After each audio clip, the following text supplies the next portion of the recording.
Waiting for the 7 o'clock whistle.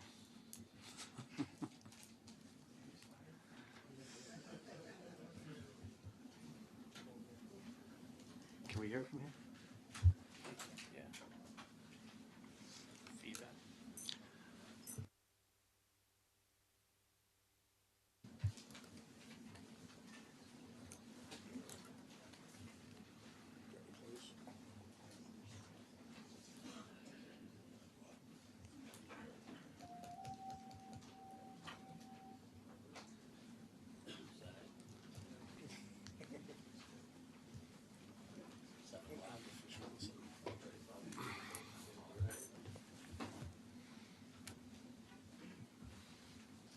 Oh, we're on there something. He said give him 10 seconds.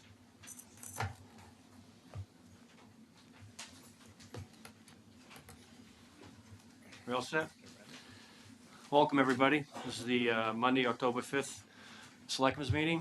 And at the beginning, I always announce that we're being recorded and transmitted via cable television. We start off every meeting with the Pledge of Allegiance, so please rise. I pledge allegiance to the flag of the United States of America, and to the republic for which it stands, one nation, under God, indivisible, with liberty and justice for all.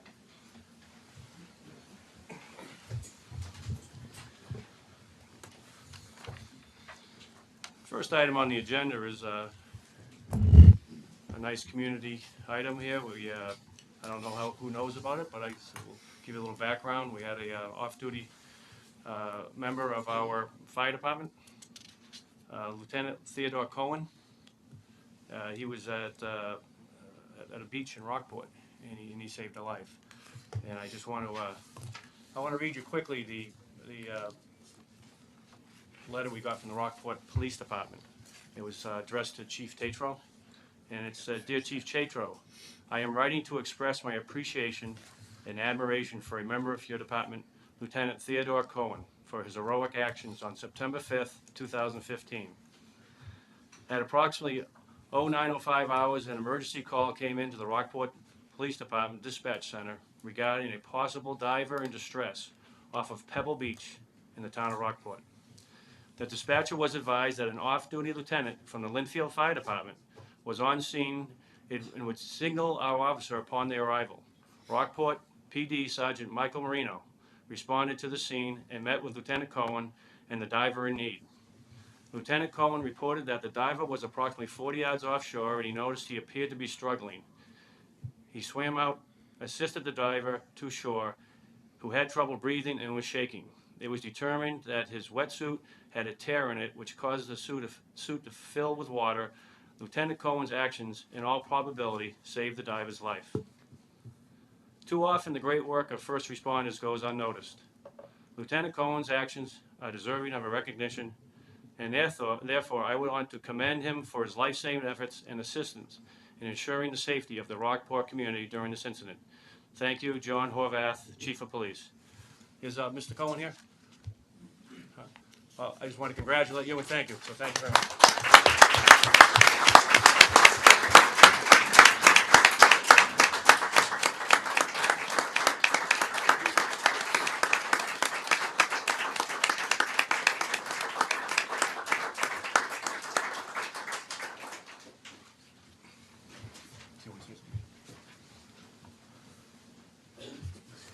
Chief, would you like to address it? Sure. When this happened, Mike is over there. Come over here to the podium.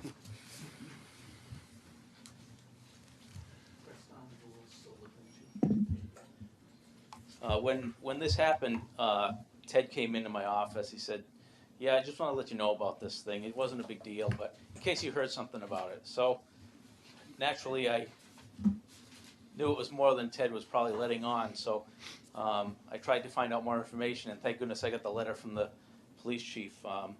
But it obviously was more than Ted let on. I don't know if any of you are swimmers, but 40 to 60 yards in open ocean is quite a swim. So Ted's one of our lieutenants, does a great job for Linfield, but was ready to spring into action when necessary outside of Linfield. So Thank you.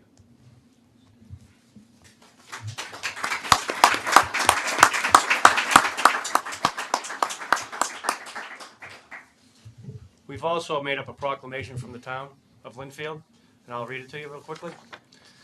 Proclamation. Whereas Theodore Cohen serves as a lieutenant in the Linfield Fire Department and is a longtime member of the department as a call firefighter. And whereas on the date of September 5th, 2015, Lieutenant Cohen was off duty at Pebble Beach in the town of Rockport, where he spotted a diver approximately 40 yards offshore in distress. And Lieutenant Cohen swam out to the diver's position and assisted him to shore. Finding that the diver was struggling to breathe due to a tear in his wetsuit, which caused it to fill with water, and the Rockport Chief of Police reported that if it had not been for Lieutenant Cohen's heroic actions, the diver's life may have been lost. Therefore, we, the Board of Selectmen of the town of Linfield, do hereby offer our deep gratitude and convey to him the thanks of the citizens of Linfield for the alertness and bravery exhibited in this incident, dated this 5th day of October, 2015. So again, congratulations and thank you.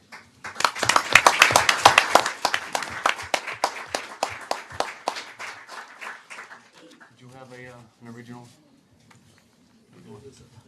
There's a typo. I saw the typo. I was going to say, okay. Okay, we'll get you the original. He's going to make that up, and we'll sign it and get that over to you. So thank you very much.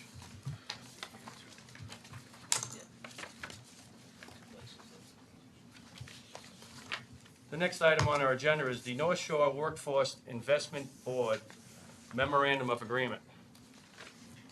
This is a group that's being spearheaded by the mayor of the city of Salem, and I'll just give you a quick overview of what it is. The introduction is the municipalities within the North Shore Workforce Investment Board region enter into this agreement to form a partnership that will support workforce development efforts under the Federal Workforce Innovation and Opportunity Act, related state and federal workforce-related opportunities. The goal of this agreement is to ensure that elected leaders of the North Shore are actively engaged in supporting North Shore job seekers as they find and keep quality jobs and careers of importance to the North Shore economy, and to support North Shore businesses as they seek to employ these job seekers in positions that are vital to the successful accomplishment of individual company mission and overall support of the North Shore economy. They've asked us to join. You do have a representative. We have a representative here. Would you like to come up and just go over it quickly? Thank you.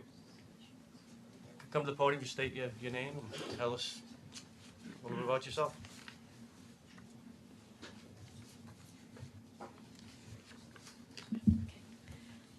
Good evening, and thank you for having me. My name is Mary Saris, and I'm the Executive Director of the North Shore Workforce Investment Board. As you can see from the Memorandum of Agreement, we actually have been in operation under a federal law called the Workforce Investment Act. Mm-hmm. That law expired and was replaced by something called the Federal Innovation and Opportunity Act back in July of 2014. That new law, as stated in the MOA, really is designed to continue the work of the workforce system on the North Shore, and but to build a stronger connection with the communities that are served by these networks, and to help drive the system through a more demand-driven response, so that our organization is more responsive to the needs of businesses in the area and able at a higher level to place more people into jobs within the local economy.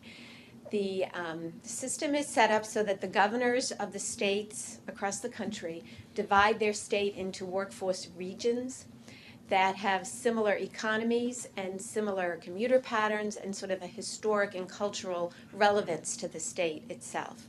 In Massachusetts, the governors divided the state into 16 regions. Then the governor picks one city to be the lead city on behalf of that region. In our case, the governor again identified the North Shore region, which goes from Saugus to Cape Ann, 19 cities and towns.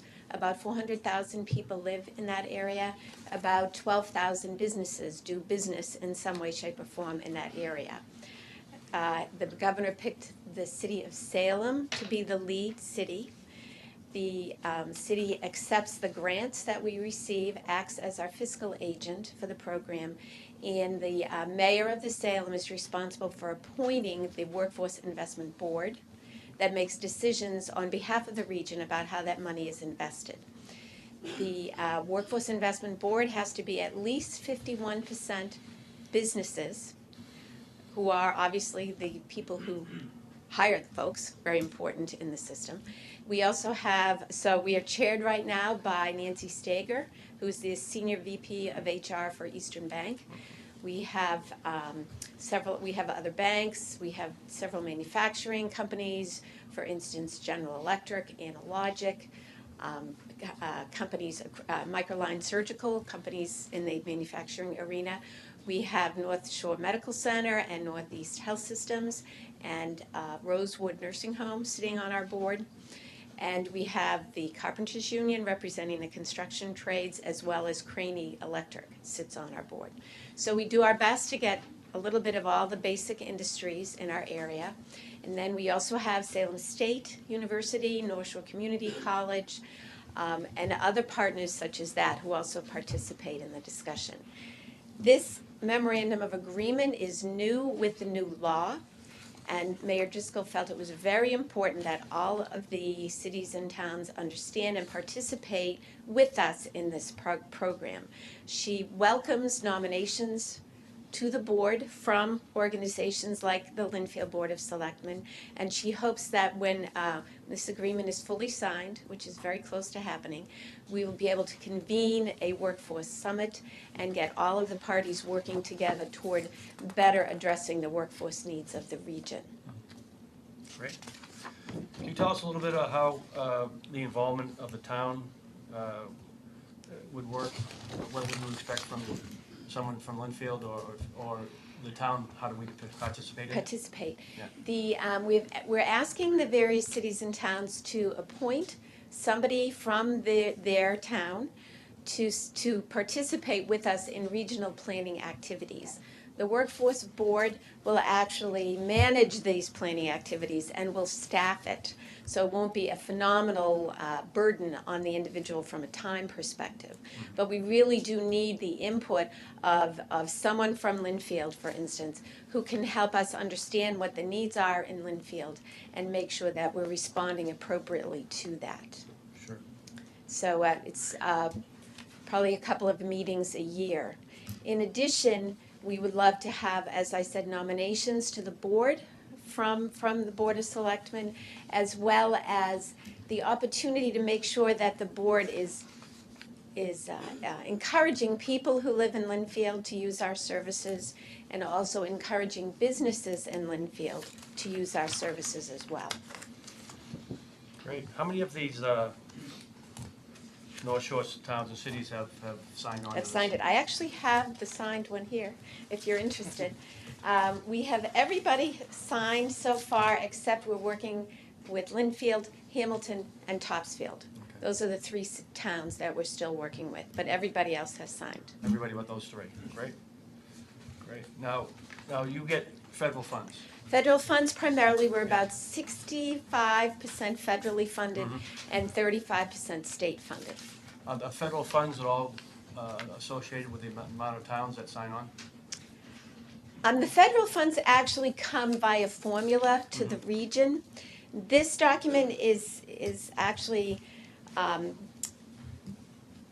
optional as far as federal funding goes. So technically, if a city or town did not sign, we would not lose money per se. But the mayor felt very strongly, she hopes that all the cities and towns will participate with us in this effort. So it does come to the region by formula based on unemployment rate, based on the number of businesses and people who live in the area, the need level within the area. It's a formula that goes into a computer and pops out how much money you're getting. And it's all in the law, very, very strictly stipulated. Great. Do the job opportunities that become available, are they prioritized through the towns that are up in the North Shore? Yes. And their residents? And and children of their residents? Absolutely, But yes. are they also offered to people outside the area at the same time? The law says, there's no wrong doors per se, and if anybody comes from any city or town in the area, we are obligated and want to serve them. We want to make the right match between what the company is looking for and what the skill set of the individual. But at least 90% of the people we serve do live within our particular area. It's really designed to build a balance between the supply and the demand side of the labor market. So if we have a company, for instance, a healthcare organizations, a group of healthcare organizations that are in need of a particular skill set that isn't available in the labor market right now, we work with the colleges and the vocational schools to design programs to train people who are out of work to go to work within those particular industries. We also have a program where an individual is just out of work and needs to be retrained in order to become reemployed.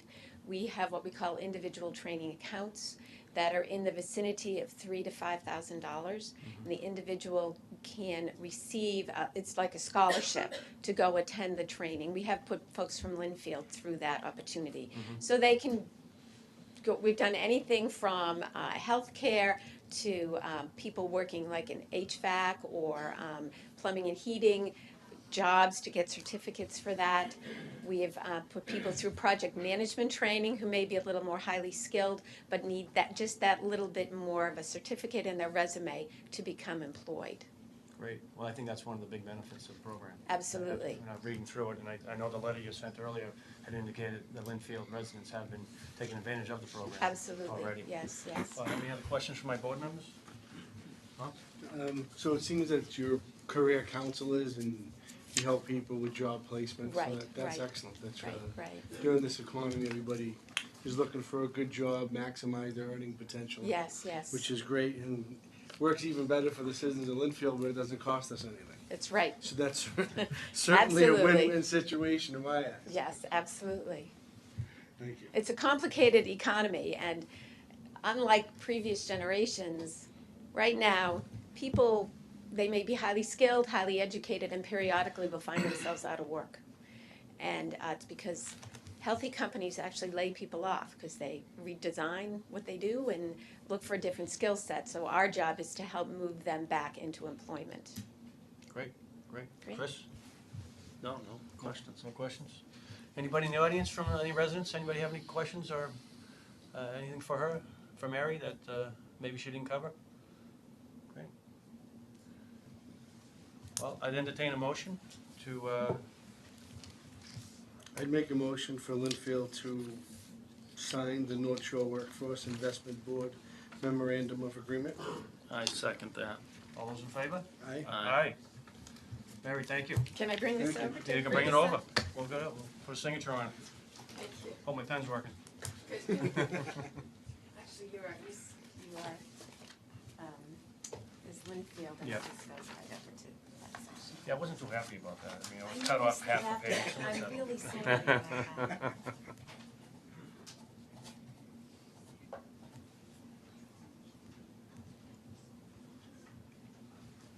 Great. I also brought some packages. We did some research on the town of Linfield demographically and business-wise. Sure. And I brought that Great. with me, so you can look at that at your leisure. Thank you. Thank you. Thank you. Thank you so much. Thank you. I appreciate it, Mary. All right, thank you. Thanks for the good work, too. Good luck. Thank you.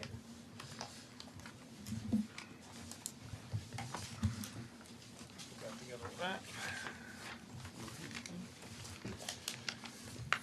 Okay. Next item, we have to, we're gonna have a public hearing regarding the petition for a joint or identical pole locations for Verizon, New England, and Reading Municipal Light along Parsons Ave. I don't know if everyone knows it, but they're going to be extending Parsons Ave.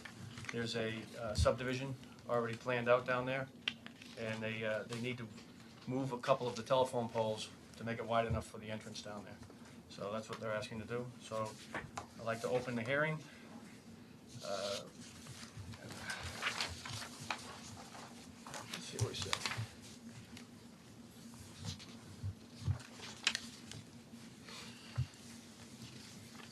Board of Selectmen of the Town of Linfield, hold a public hearing, 7:15, Monday, October 5th, in accordance with Chapter 166, Section 22 of the Mass General Laws, and upon petition from New England Verizon New England and Reading Municipal Light, request permission to locate poles, wires, cables, and fixtures, including necessary anchors, guides, and other sustaining and protective fixtures to be owned and used in common along and under and across the following public way or ways.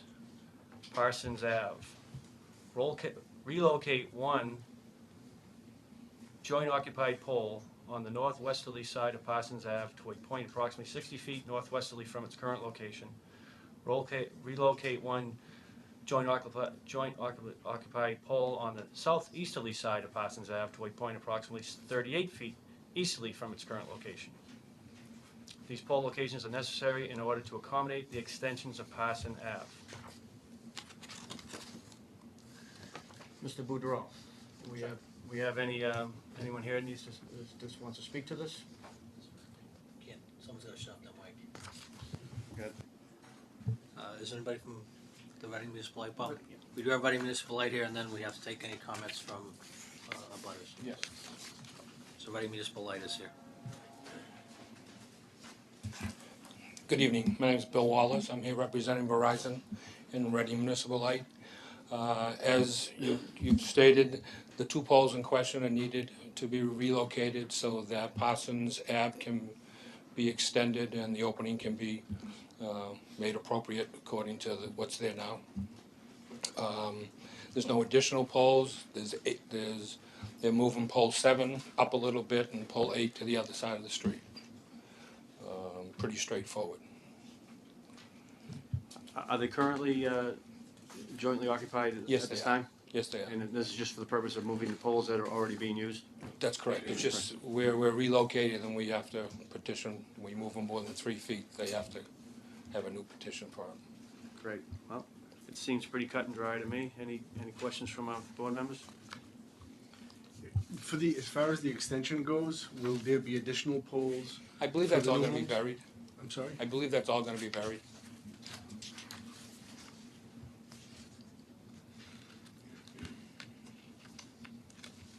Chris, you have any questions? No. No? Any members of the audience? Any questions? Mrs. Campbell?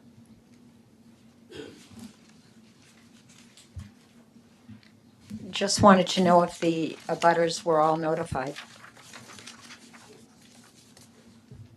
Mr. Boudreau? Yes, they were. Yes. Thank you. Any other questions, comments? No? Well, with nothing else being heard, I'd entertain a motion to approve the moving of the joint occupied poles along Parsons Ave. Before we do that, sir, did we get any feedback from any of the abutters? Anybody have anything negative to say? I have not heard anything. So Has the town? We've not, this would be the venue for that. Okay. So I would make a motion to approve the petition for the joint or identical pole relocation by Verizon, New England Inc. and Reading Municipal Light Department. I second that. All those in favor? Aye. Aye. Thank you, sir. thank you.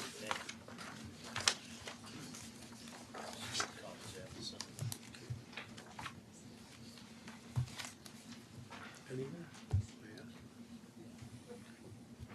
We have to close it up. I have a motion to close the public hearing. So moved. Second.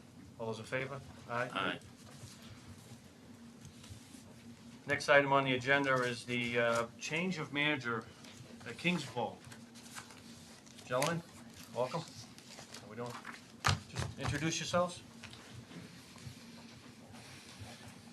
Good evening, I'm Joshua Rossmeister, I'm the Chief Operating Officer for Kings Bowl America, and I'm here today with Christopher Barrows, who is our General Manager and in our beautiful Linfield location, requesting a change of manager.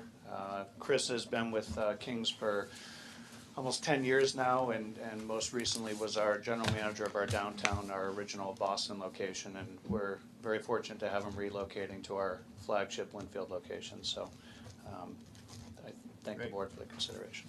Thank you, Josh. Thank you. Well, I reviewed the application. He certainly has had the experience. You've been working there for several years. There was a little time there in the middle that, I can't tell if that was a different owner in 2010, did you? Back Bay Social Club Yeah, yeah. was a part of the parent company. I so didn't know if it doing was part of the thing. same group or not, yeah. Yes, yeah. sir. And, but you certainly have the qualifications, you have the experience, you've been working at the others, you have your serve safe. Yes, sir. I mean, obviously, our biggest concern is overseeing the liquor intake of your patrons and how they leave the place, so that's I've said this before, and King's has always done a fabulous job of policing themselves, and I think you were always a good model for everybody else that's up there. You do a great job, so. Thank you. From what I've read and what I've seen, I don't really have any other questions for you. I think you qualify for it, but I'll open it up to my board members. Tom? It looks like you're well qualified for the position, so I'm sure there won't be a problem. I saw the Serve Safe certification. Do you have any other certifications? I take an alcohol intervention methods class. It's taught by 2 lawyers. It's about safe alcohol service and how to handle any kind of guest issues in regards to intoxication. Okay. Any kind of crowd issues? Yes, I You also have a crowd big manager location. certified as well. Yes, sir. Okay, so I'm sure you know we're a little sensitive to exterior noise and even more sensitive to people driving after consuming beverages at your fine establishment. So I'm sure you'll keep a keen eye on that. Thank you. Chris? No comment. Chris is fine? Okay. And with that being said, I'd entertain a motion to approve the change of manager at Kings Bowl. So moved. Second that. All those in favor? Aye. Welcome aboard. Thank you. Thanks, John. Good to see you. Thank you so much.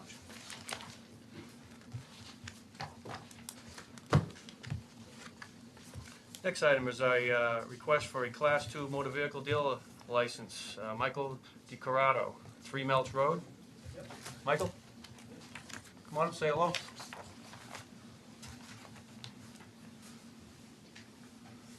Introduce yourself. Mike DiCorrado, 3 Melch Road, Linfield. I've owned a business in Linfield for 21 years. I've worked for the town for 15 years, and I was hoping to plan to start a new business if the board accepts it.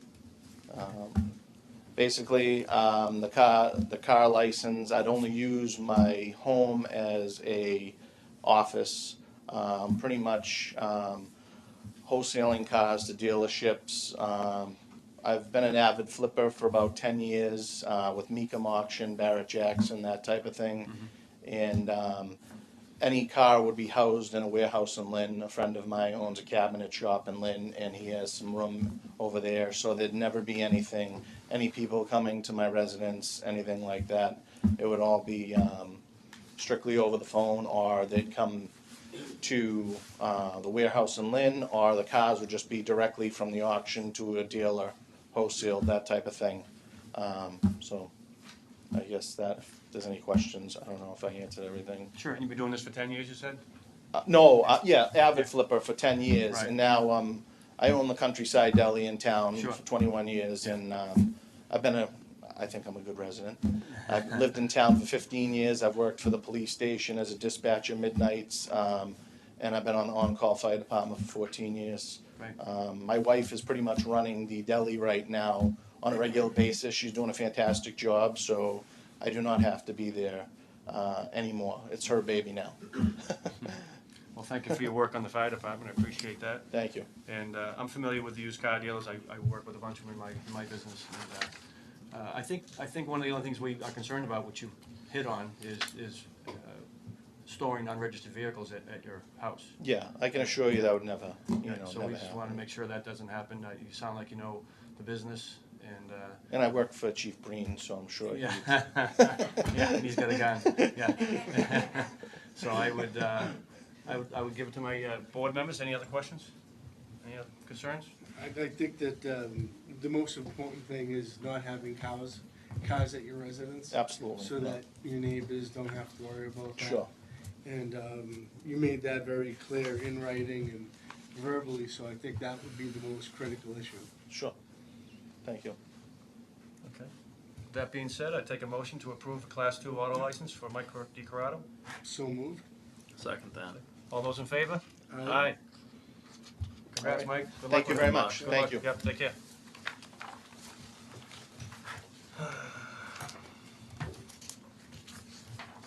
It's an appeal of a shade tree hearing along Parsons Ave. Got a feeling this has the same thing, has a lot to do with the extension of Parsons Ave. Do we have someone here to speak to that? Mr. Lafferty is here. Andrew is here. Andrew's here? Andrew? Good evening. I can speak to at least the hearing and the recommendation. I don't know if someone, a developer is here. He can speak about the actual appeal. Symes Development had submitted a request to remove a handful of trees at the Parsons Ave location, 7 large mature trees. We did hold a hearing. We followed Chapter 87, the shade tree law. It was posted, advertised. We held the hearing. 3 written objections were provided at that hearing, which essentially prompted us to forward it to yourselves for approval of a permit to remove. Myself as the tree warden, our recommendation was a 1-for-1 replacement for the trees being removed. My recommendation that's within the packet you have goes into some detail over why we approved that. The short version, those 7 trees are significantly large mature trees, which typically we would not want removed, but in the location they're in, and the potential for future damage to those trees during the course of the road work and the construction, and even just to access the property, they would have to be either on top of these trees, they'd be going over essentially the whole root system. There's significant excavation and filling going on the property, which would negatively impact the health of those trees, in which the town would eventually become the owner of some trees that are in distress, and over time we would be responsible for that removal. The cost of removing mature trees is significant in town. We're faced with that almost daily. We have quite a few mature trees that we see a lot of disease and decay in, and we're spending quite a bit of money removing those. What we prefer to see is a better street tree. The trees that currently exist are not an ideal street tree. They're some of them are Norway maples. There's a couple of sugar maples, and then there's some large pines, which we don't particularly care for as a street tree. They are hazardous in most storms, and at the size they're at, they're well above what the DPW can handle internally. So any work with those would be contracted out. Great. The application talks about 7 trees originally, and then the cover letter from Hayes Engineering talks about 5 trees. Correct. Was it 2 trees that they could save, or what was the difference? Why So was it- initially, the request was submitted by Hayes for the hearing for 5 trees. Okay. We went out to the site and we visited the site. Mr. Ruda from Symes met me out there along with his staff, and we reviewed the issues with the site and determined it really was 7 trees that they were looking Okay, at. so went the other way. The ad that was posted and the legal notice included the 7 trees. In your professional opinion, that the root system will be compromised in the excavation? We believe we would see significant damage to that root system, which we would not probably see for another 10, 15 years. At that point, we would own it. Okay. Because the objections came from the Conservation Commission, the members of the Conservation Commission. There were 3 members. I'm not sure if they were all Conservation Commission members. Yeah, one of them may not have been. Miss Denise Young, Mr. Don Gentile, and Miss Melanie Lovell with it. Yeah. They were all written objections. And there's no way, with the way the street has to go in, that it could be redirected to a point where they could save those trees? We don't believe so, no. Okay. So on these 7 trees, what would be the cost to the town to take those down today? We're looking at anywhere from $2,000 to $5,000 to remove a significantly large tree. Per tree? Per tree typically, yep. Okay. So we're talking at least $10,000 to $15,000 of tree removal work. It could cost us that. Yeah. Unfortunately, they don't always come down, and then if it comes down in the middle of a storm, it's a totally different animal. That cost is significant. For the overtime and. The emergency Yeah, cost yeah. for a tree crew to come in. Sure. Any questions from the board? I'm actually a little confused here. Where exactly is the road in this drawing we have here? Because if we're going over all the routes, are the trees on private land, public land? The trees are located in the public right of way in front of the So a essentially a sidewalk, house maybe? lot. I don't believe there's a sidewalk there.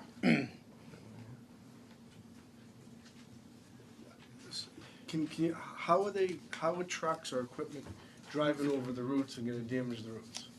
In order to build the house lot, they have to get into the lot. The root system is actually inside the private lot.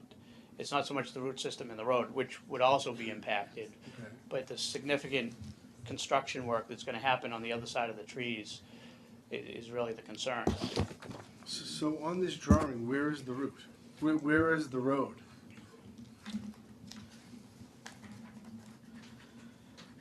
If you look at, I don't know if I can show you actually this. A small copy. So this is the right of way right here. This is the larger copy. So then from here, where does the road go? So this light gray line is the existing roadway. Mhm. So the building is actually happening in here. So they're gonna impact these trees. It really doesn't impact the rest of the development. So how many trees are we talking right there? Seven large mature trees. So we're not removing any trees in this area, it's just right here. Those aren't public trees. I can't, you'd have to speak to Mr. Ruda about. Right, okay, the rest so, of the so it's just over here we're talking, so we're just talking in this area? Correct, just in Oh, front of this. okay, just I in was front of this looking down property. here. They I point wasn't- out these 7 trees, these 7 trees right there, along Parsons Ave. Gotcha. Correct. But, so it's the excavation on the house lot, that's gonna be That's the the main biggest- damage, that's right, the biggest right. impact. Because that house is being Great. raised right Yeah. there. That's the Okay. first lot. Gotcha. Okay, that makes sense, I was a little off on my plan here. Thank you. Chris, you have any questions, comments? I don't know. Tom asked the question. I was thinking. No? Okay. Anybody, any residents, anybody here to speak for or against? Is that Jane back there? What's the recommendation?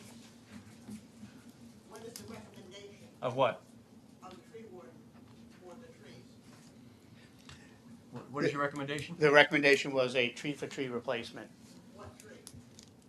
Excuse me? What specific tree? To be determined by the town with the developer, along with the location. And the location doesn't necessarily mean it's going back on Parsons Ave either. If we can't find 7 viable locations, then the developer would be on the hook for planting them in another location. Parsons Ave may not have 7 viable locations, so but that's to be determined by the town. Mm-hmm. Okay. So we're taking out 7 mature trees. Jane, You gotta come up to a mic. no one else can hear you.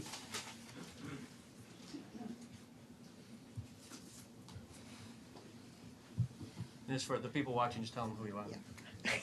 Jane Bandini, Essex Street.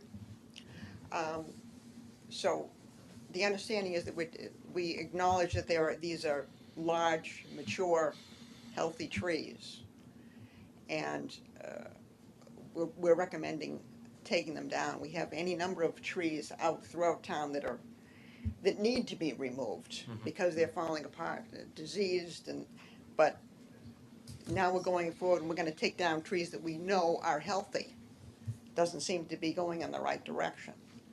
And there doesn't seem to be any effort to protect these trees in any way from construction because even if the roots are on private property, they don't have any right to kill the tree. That's still against Chapter 87 is that you cannot knowingly kill the tree.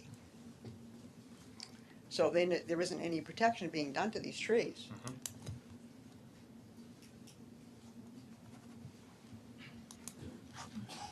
Did you have a question for Andrew also, or? No, it would be for you. So I think in turn, the question to you, Andrew, would be, if a very mature tree is gonna be taken down, are we gonna get a similar tree that's gonna go up that we're gonna purchase? Or are we gonna get, tree comes like this and the one we're putting in is gonna be like this? Well, yeah, we would definitely not be replanting 34-inch trees.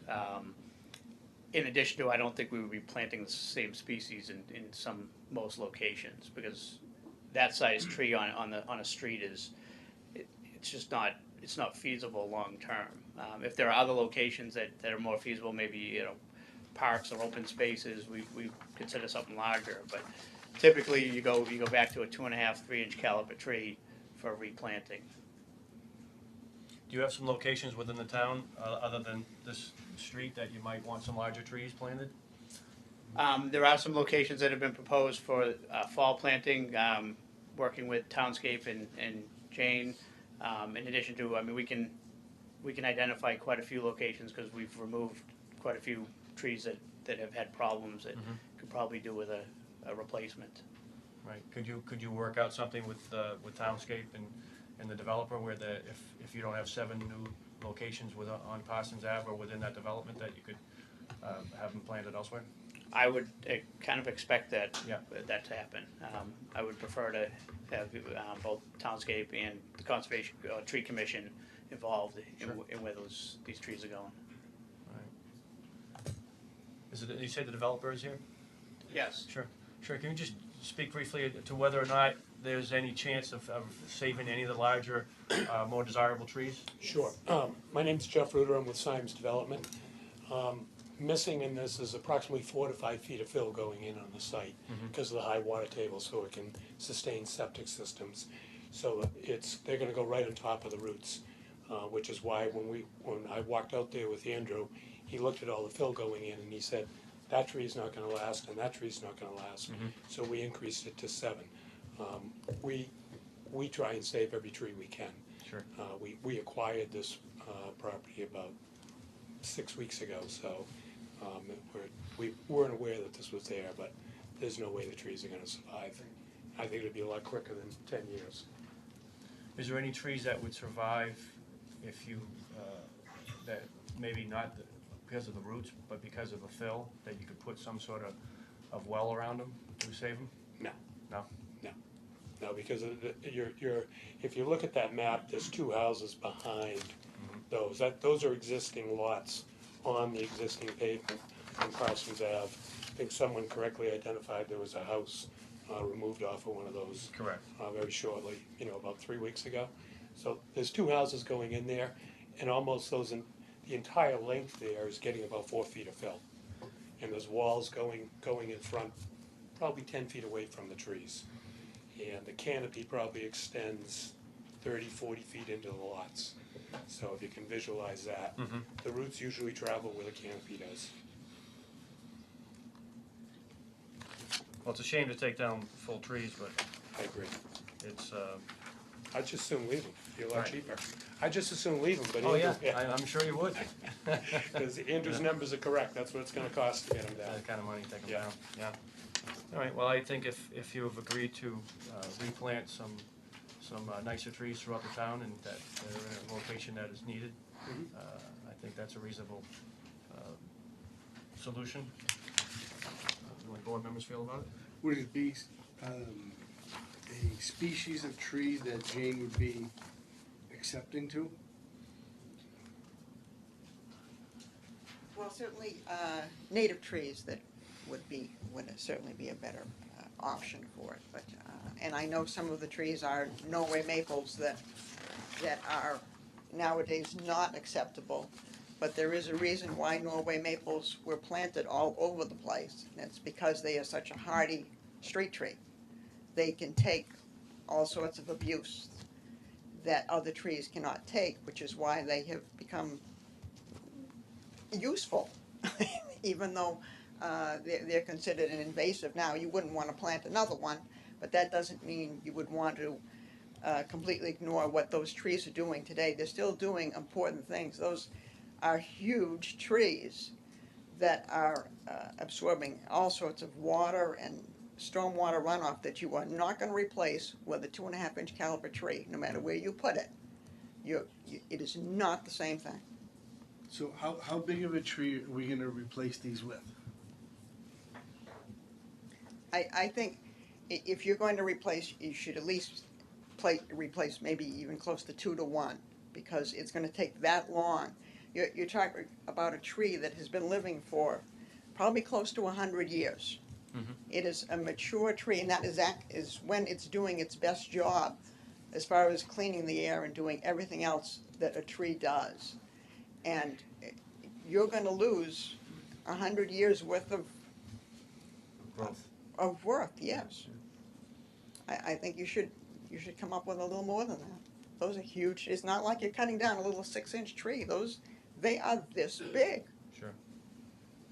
What kind of a tree would you recommend, and would you be willing to pay for that tree? Well, it depends. The longer I stay here, the more expensive. Yeah. Aren't you glad you came here? I was gonna stop and have dinner. Well, it depends where it goes. I mean, Okay. So is that something the three of you can work together on to, design the specific types of trees for specific locations? Yeah, what we would do would be, Jane and I would work out locations, and then once we determine locations, we can determine species, and I'm sure Simons would be more than happy to jump right on board there. Is that true, sir? Yeah. Well, I would like to point out that 2 of the 5 trees are on their way. I mean, they're in tough shape, so I don't take the. Yes, there are 2 of them that are not well. Right. So we're dealing with, we're actually saving the town money. We're taking, because you would have taken those 2 trees down yourself in about 5 years. So I get some credits for that, right? Absolutely. Great, okay. Yes, we'll work it out. Yeah. Okay. Well, I appreciate it, because it's important that it's not gonna be a 2-inch caliber tree. I mean, I'd rather have a little larger tree put in for replacement. And if you can work out something a little more than 1 to 1, I'd just that's soon even work it better. out right now, because there's some great deals on trees. Yeah. So we could do 2 for 1? So if you do 2 for 1, then you're gonna be putting it back 14 trees throughout the town? No, 10. Remember, those 2 trees are already dead, so I get credit for. Well, they're not totally dead. We'll give you half a credit. So we'll do 6, that's 12. But those are the biggest too. I'll do 10. So we could put 10 trees throughout the town. Would that be acceptable?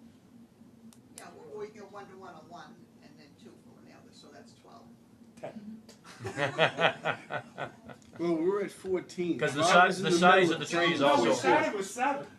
Right, but 7 times 2 is 14, and you want 10, so if we do 12, that's right in the middle. That seems to be the fairest spot. Deal. All right, so do 12. So 12, with that, I just get killed. let's make a 12, motion. 12 10-inch caliber trees. That sounds good.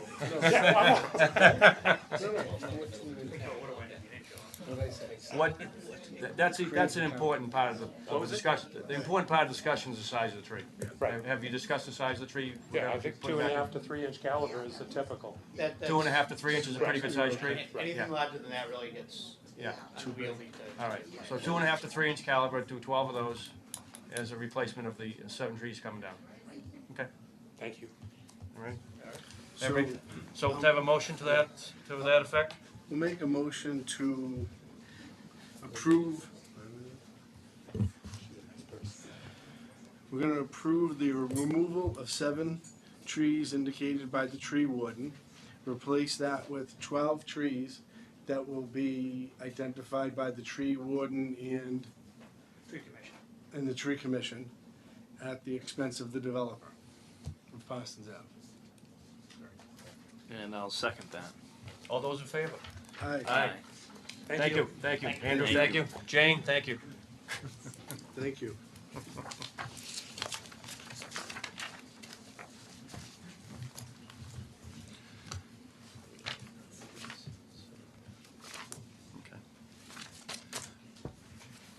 Next item is a request from the Life Board to increase the sale prices at Center Village and Essex Village. I believe Joe Maney's here to address that. Joe, welcome aboard.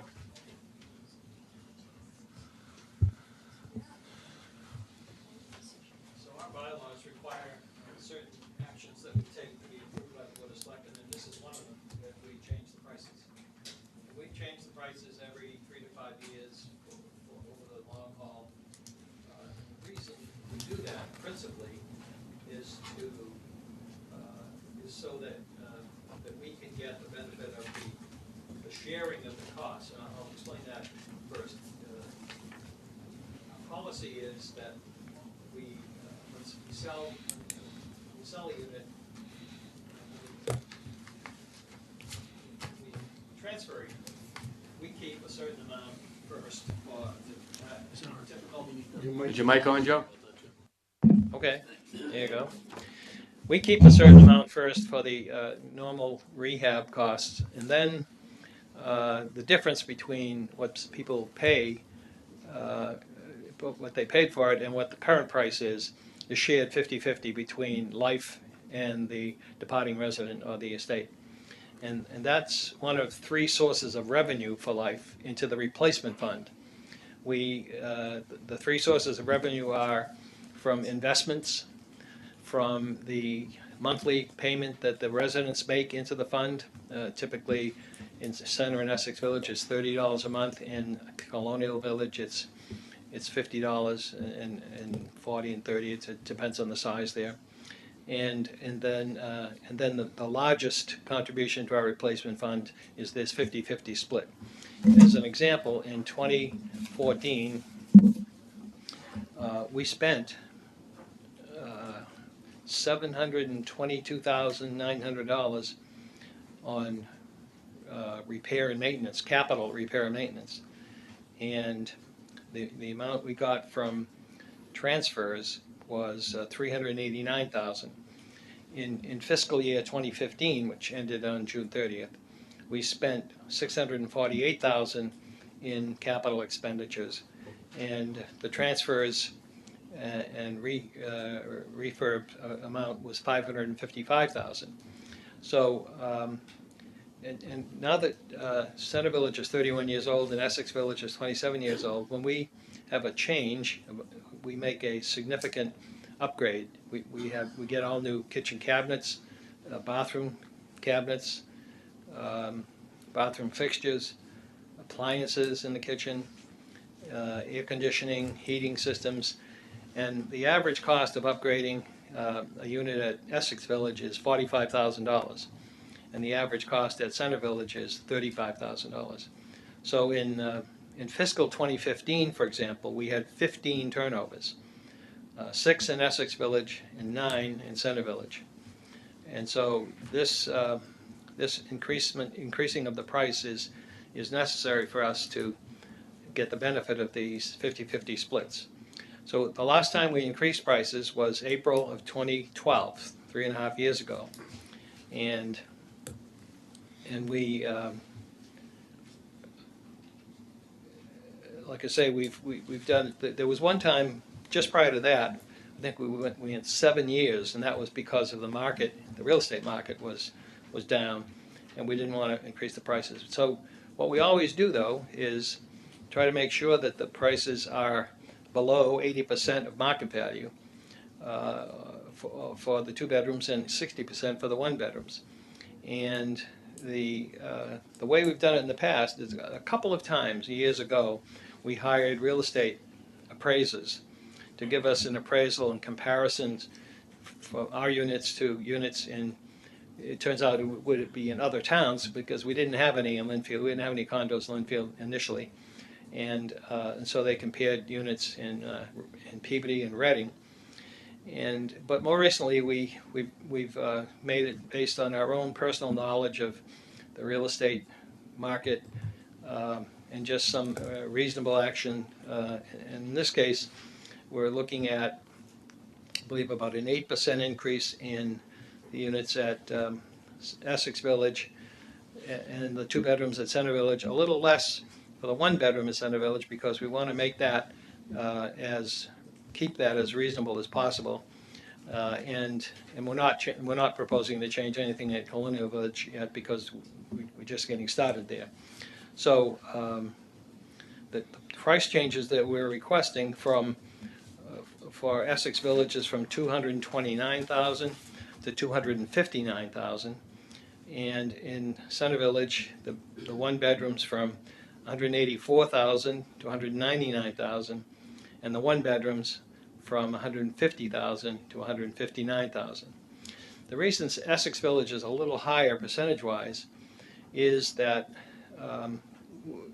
Essex Village competes with Colonial Village to the extent that when people find out that a middle unit in the apartment building at Colonial Village costs $328,000, and they can get one at Essex Village about the same size, maybe even a tiny bit bigger, for $229,000, they want to wait for that, and they even though there's more value in Colonial Village in the sense that there's parking underground and there's elevators in the building, and it's close to Market Street, so all those things are taken into account, and so we just like to ask your approval for those changes that we've made. The changes will be effective immediately. That way, we know how to treat people. So people that have put a deposit down already, they will pay the old price, and anyone who comes in after the change was made will pay the new price. Answer any questions if you have any. Can you just go with 60% and 80%? Well, we just try to make sure. So our units really aren't market units because the people can't sell them. They have to give them back to us, and we find a new buyer. So they're really not market rate units, and so we need to be sure that and it's supposed to be affordable housing, which we think it is. Either at 229 and 259, it's affordable, and so you compare to some of the other condos in Linfield, especially. I can't think of the street, but off Main Street near the Wakefield line, those are going for $350 to $400 now, $390 or something like that, and we wouldn't compare the ones behind the South School because those are luxury units and ours are not. But also over at in Goodwin Circle, Linfield Woods, those prices are in the mid to high 300s. So we think our prices being well below that are appropriate. So you maintain these units at that percent below? Right. We've tried to do that all the way from the beginning of time. Initially, the Center Village units sold for $59,000 for a two-bedroom and $49,000 for a one-bedroom, and they worked their way up over the years. Initially at Essex Village, they were $121,000, and so similarly, they've increased over the years. Could you just explain the discounting factor again? The 80 and 60. Well, it's not so much a discounting factor. We just want to make sure that our prices are below 80% of market value. Okay. That's kind of all it is. So Joe, you're comparing these units to Partridge Lane and Linfield Woods? Right, and also I think Pyburn Road. I mean, those are the ones that are most comparable, I think, and and so we're well into those. Yeah, and you did a formal appraisal of some type to give it a number, or you just No, going by not really. current sales? We've learned about current sales. Yeah. And okay. and just kept that in mind as we decided how much to increase them. Okay.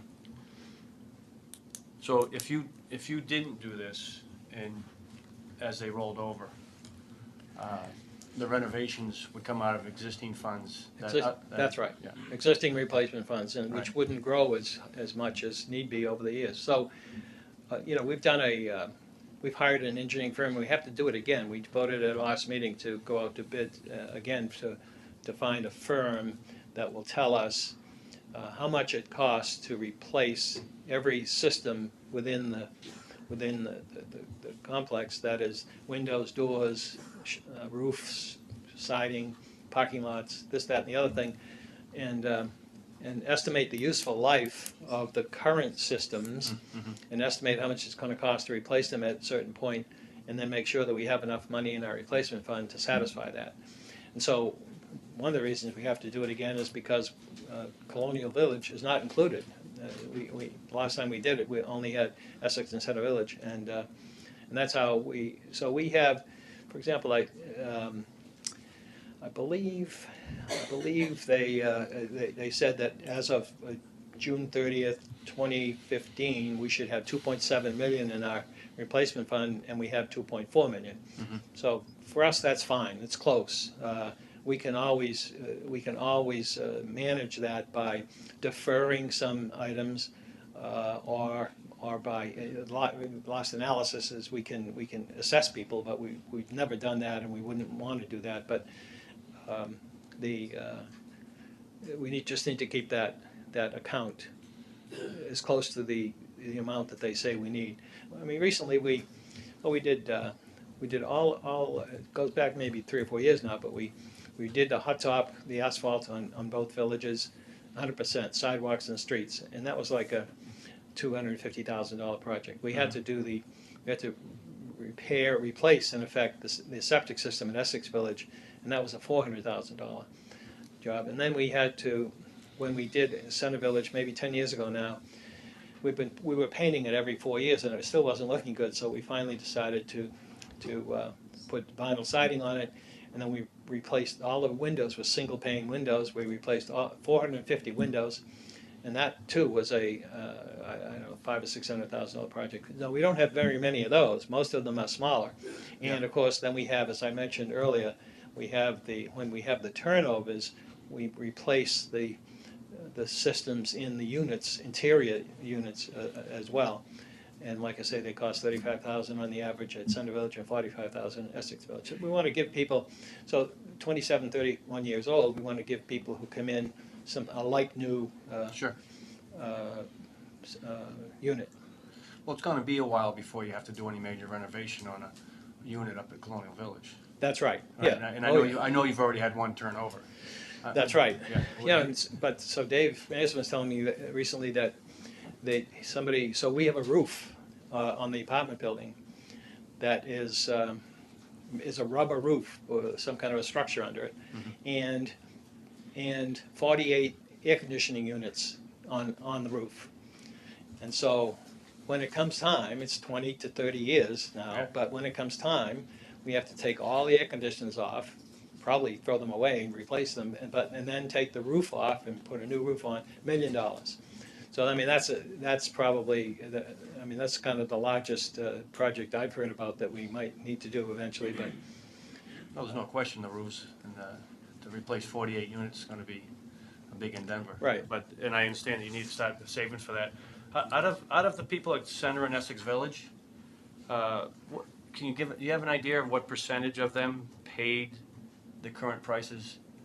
So how many of those turned over in the last 3 or 4 years, roughly?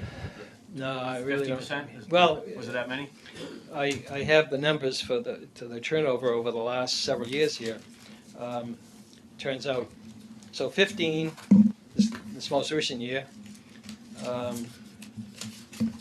10 the year before, 6 the year before that, 4, 8, 11, 14, and 8. No, not 8. That was so. I didn't add up. Is that all the units? Is that all the villages? That's Center and Essex, right? Okay, so in the last say 4 years, you had 35 turnovers. Yeah, 15, 25, 30, 38.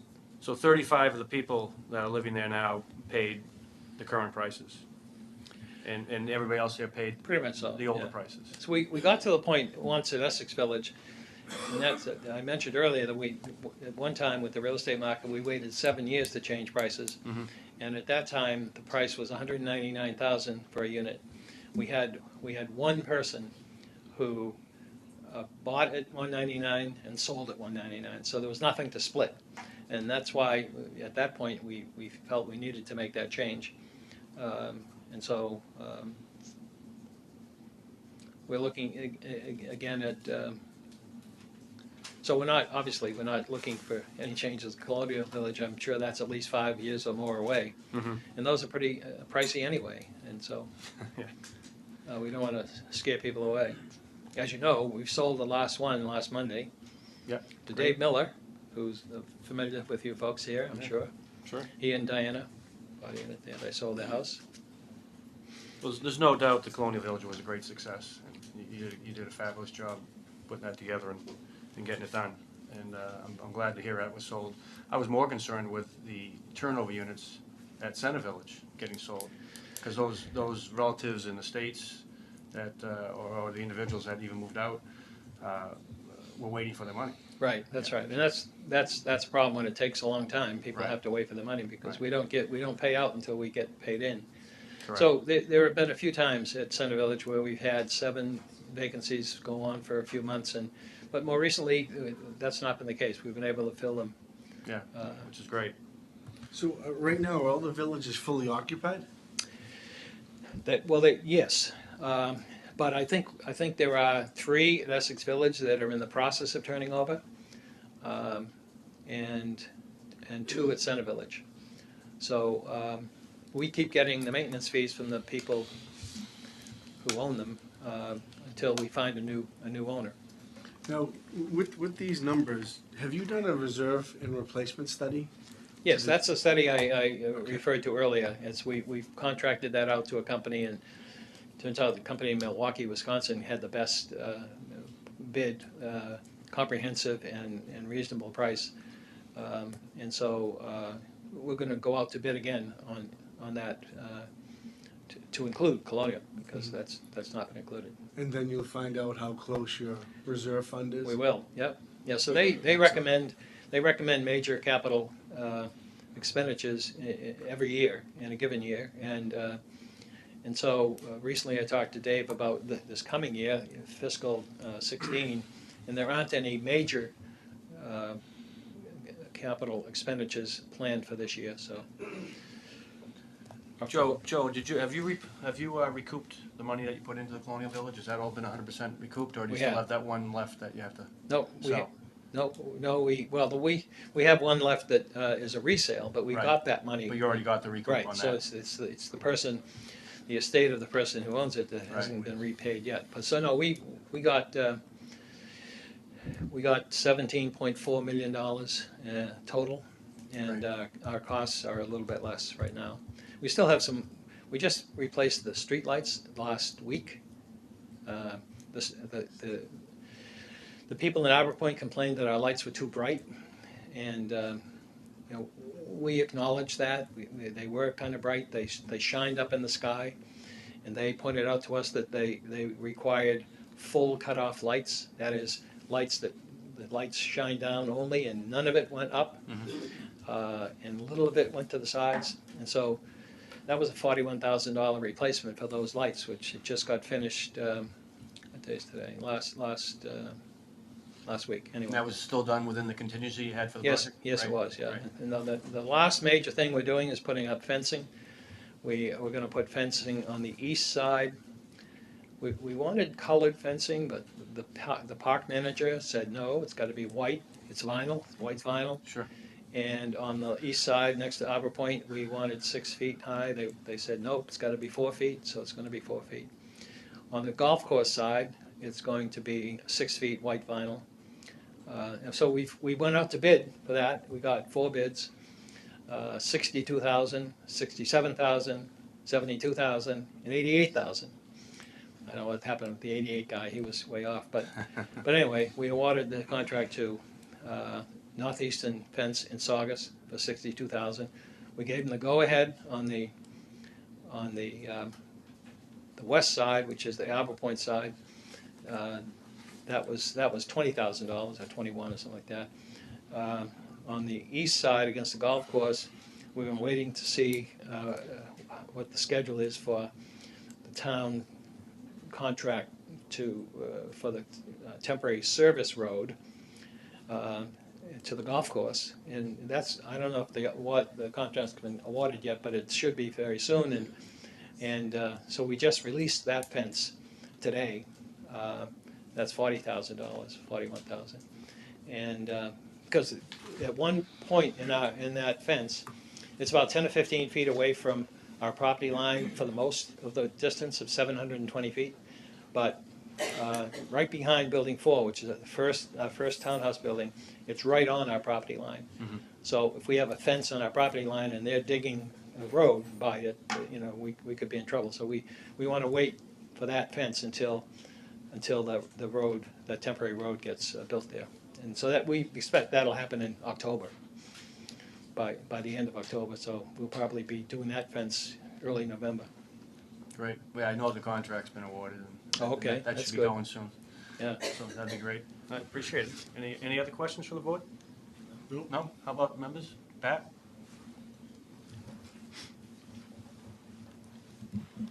Will you be keeping more for the rehab cost of $10,000 as you raise the prices of when the unit is No.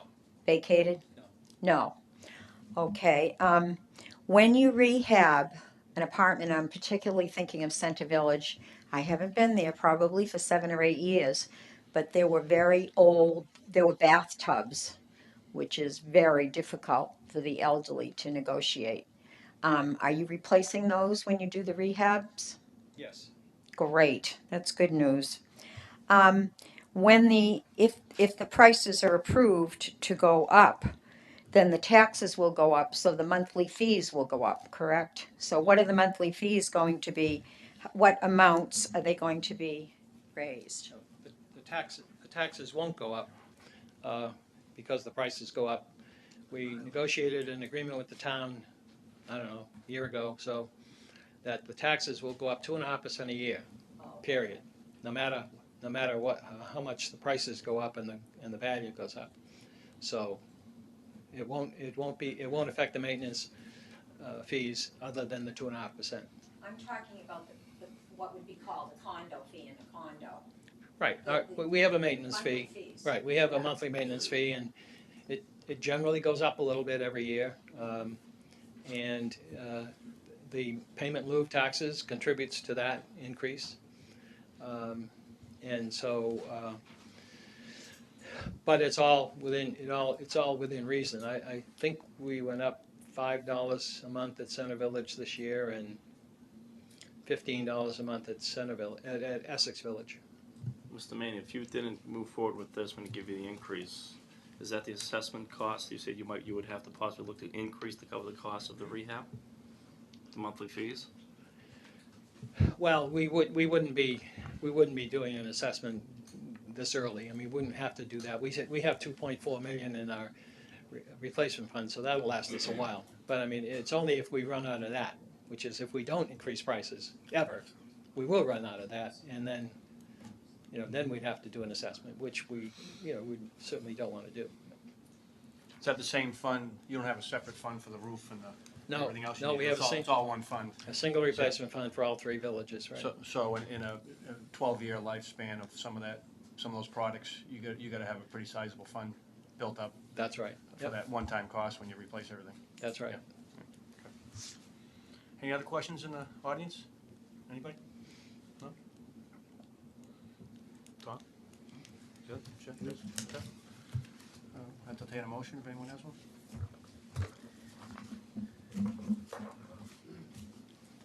I'll make a motion to increase the sales price cost at Center Village and Essex Village.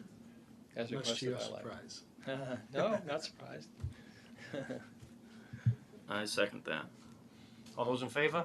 Aye. Aye. Thank you very Joe, much. thank you for the explanation. Appreciate it. Thank you, Mr. Manning. And good luck with that reserve study. I think that'll be the real day of truth, Joe.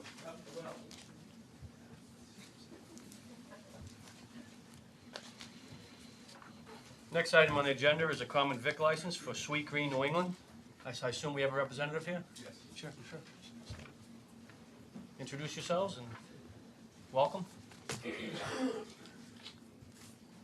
Good evening. Thanks for having us. My name is Eric Emery. I'm a East Coast Development Manager for Sweet Green. For those of you that are unfamiliar with our concept, we're a fast casual restaurant that focuses on serving not only healthy but delicious food. And we like to focus on sourcing local and organic ingredients for our products.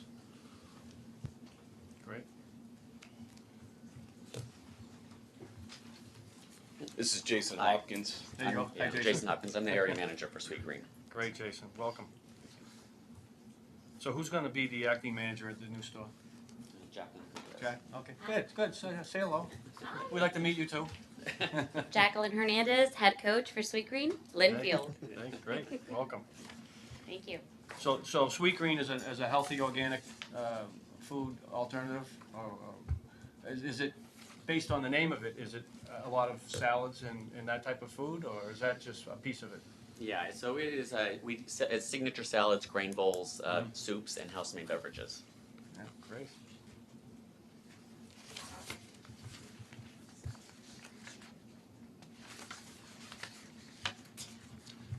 Well, everything seems to be in order. I don't have any issues with the application. Board members, any questions or I comments? think it's a great concept. I looked at your restaurants online, and you had plenty of lines of people waiting to get your food. So if it wasn't any good, there would be no lines, right? That's true, yes. And given everybody's health, it's refreshing to know that you can get good, healthy food. So I wish you a lot of luck. Thank you. Thank you. We're very excited to be a part of the community. Chris, any questions? No? Anybody in the audience? Good question for Sweet Greens? No? Good. Well, I'll take a motion to approve the common vic license for Sweet Greens New England. So moved. Chris? Second that. All those in favor? Aye. Welcome aboard, guys. Thank you. Congratulations. Good luck. Good luck. Yeah.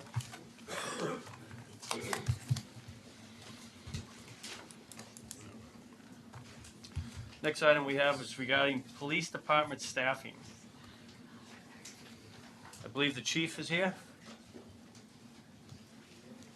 Saying hello and goodbye. What's that? Saying hello and goodbye this week? Yes. Yeah.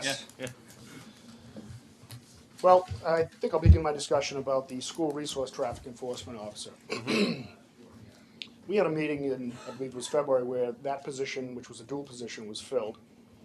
And the officer, who's Officer Curran, who was a transfer from Winthrop, went to the school resource officer's class, which was a week-long class that he attended up in, I believe it was New Hampshire.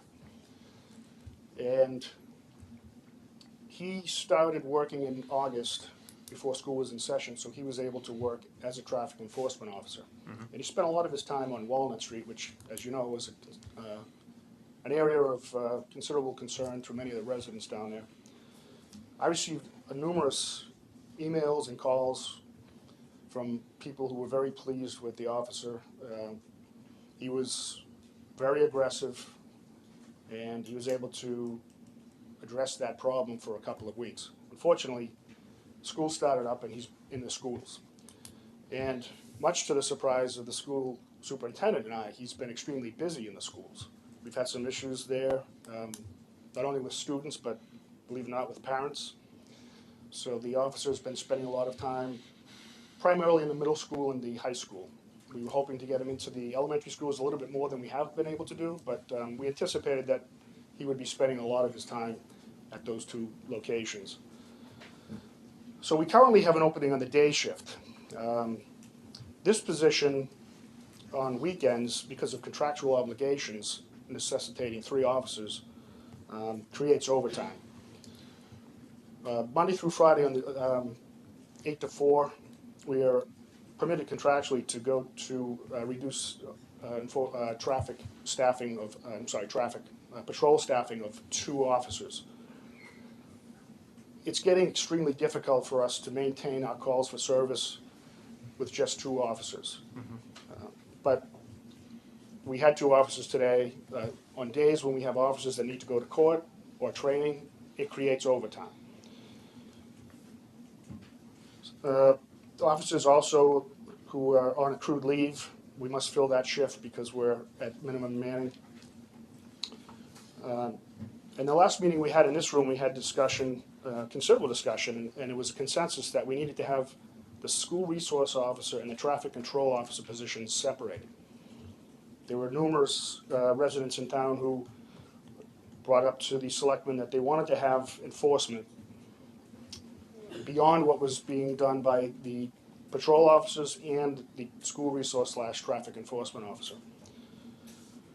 So we conducted, we posted transfer positions in the CGIS website, and the applications were slow coming in at first. And that occurred primarily because a lot of departments were very busy with details. Towards the end of the summer, when officers see things starting to dry up, they start to look elsewhere. So we've benefited from that, and we had a vetting process where we reduced the amount of applications to a few, and we conducted interviews, Town Administrator Jim Boudreau and I, and we had 2 officers who interviewed very well. One of those officers I've given a conditional offer of employment that's contingent upon his appointing authority to give the okay. I've already spoken to his chief, and she is on board with it.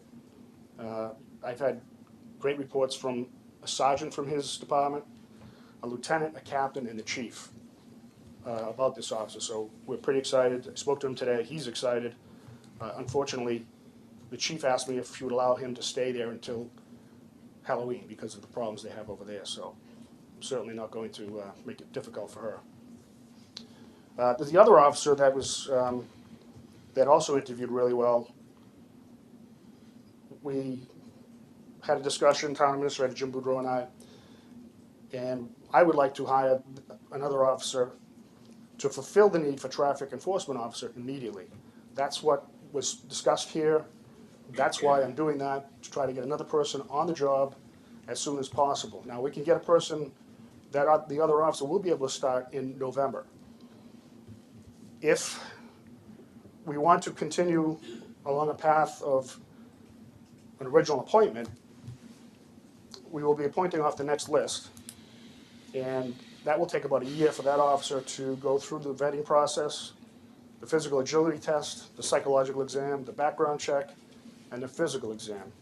The next available academy is in January. That's a 6-month class, and that will be followed by 3 months of school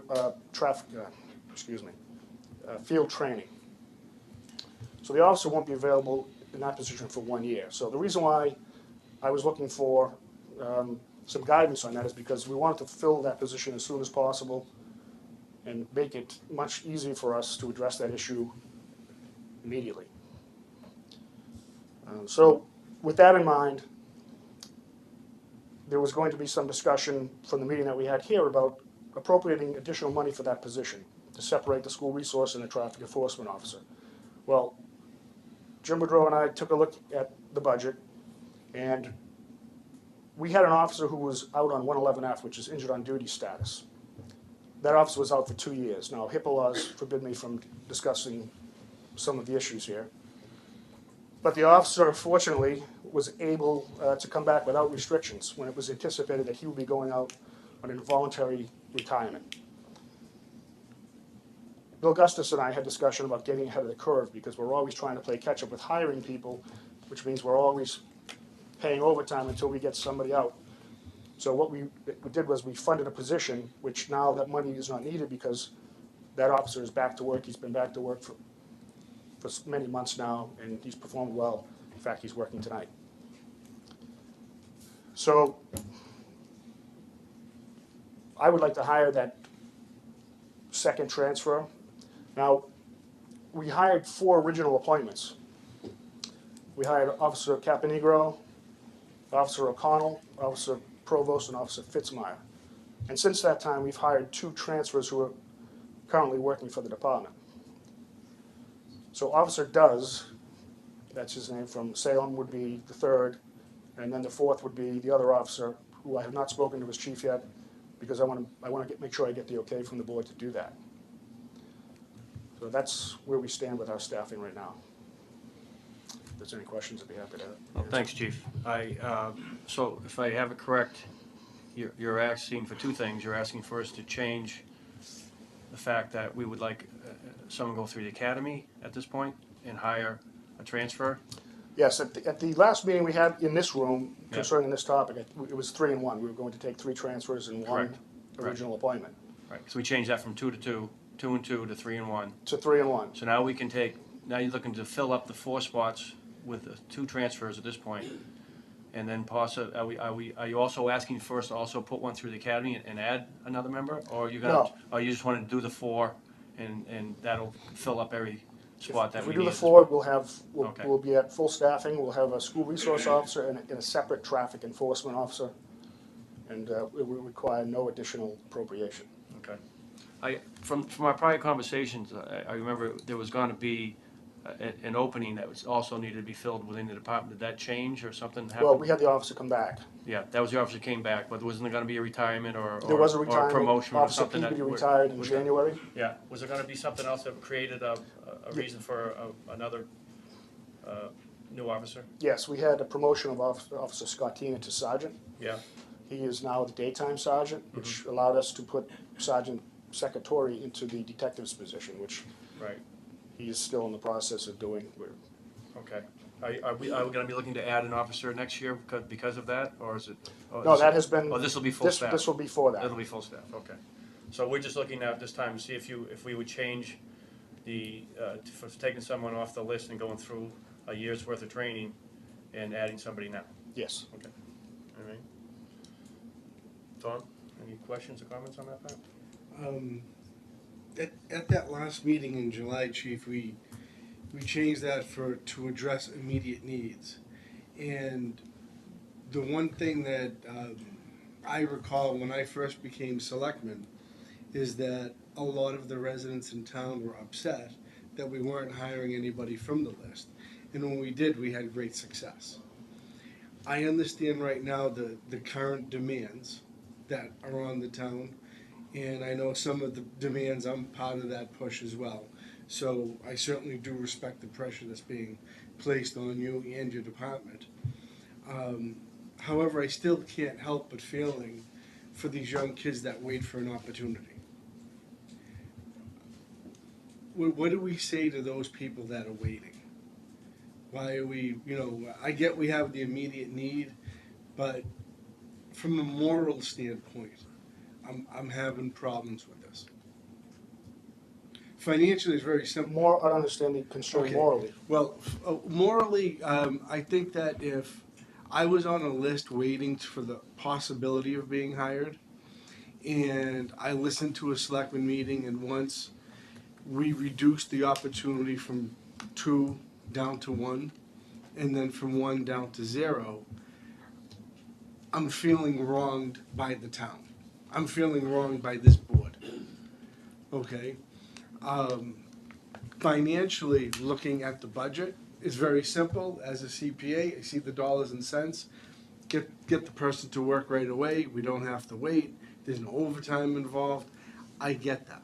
So my personal struggle is the morality of this decision versus the finance of the decision, as I just explained. Well, what I'm trying to do is I'm trying to be fiscally responsible for the town. And I had heard nobody at that meeting discuss original appointment. In fact, I heard a number of people in this room say that they wanted somebody to fill this position immediately. So that's why I'm looking to fulfill that need as immediately as I possibly can. If the selectmen want to wait a year until we do that, that's certainly up to the selectmen. But my recommendation is that, based on the current need, that we hire another transfer. And there's nothing to say that we're not going to hire Linfield residents in the future.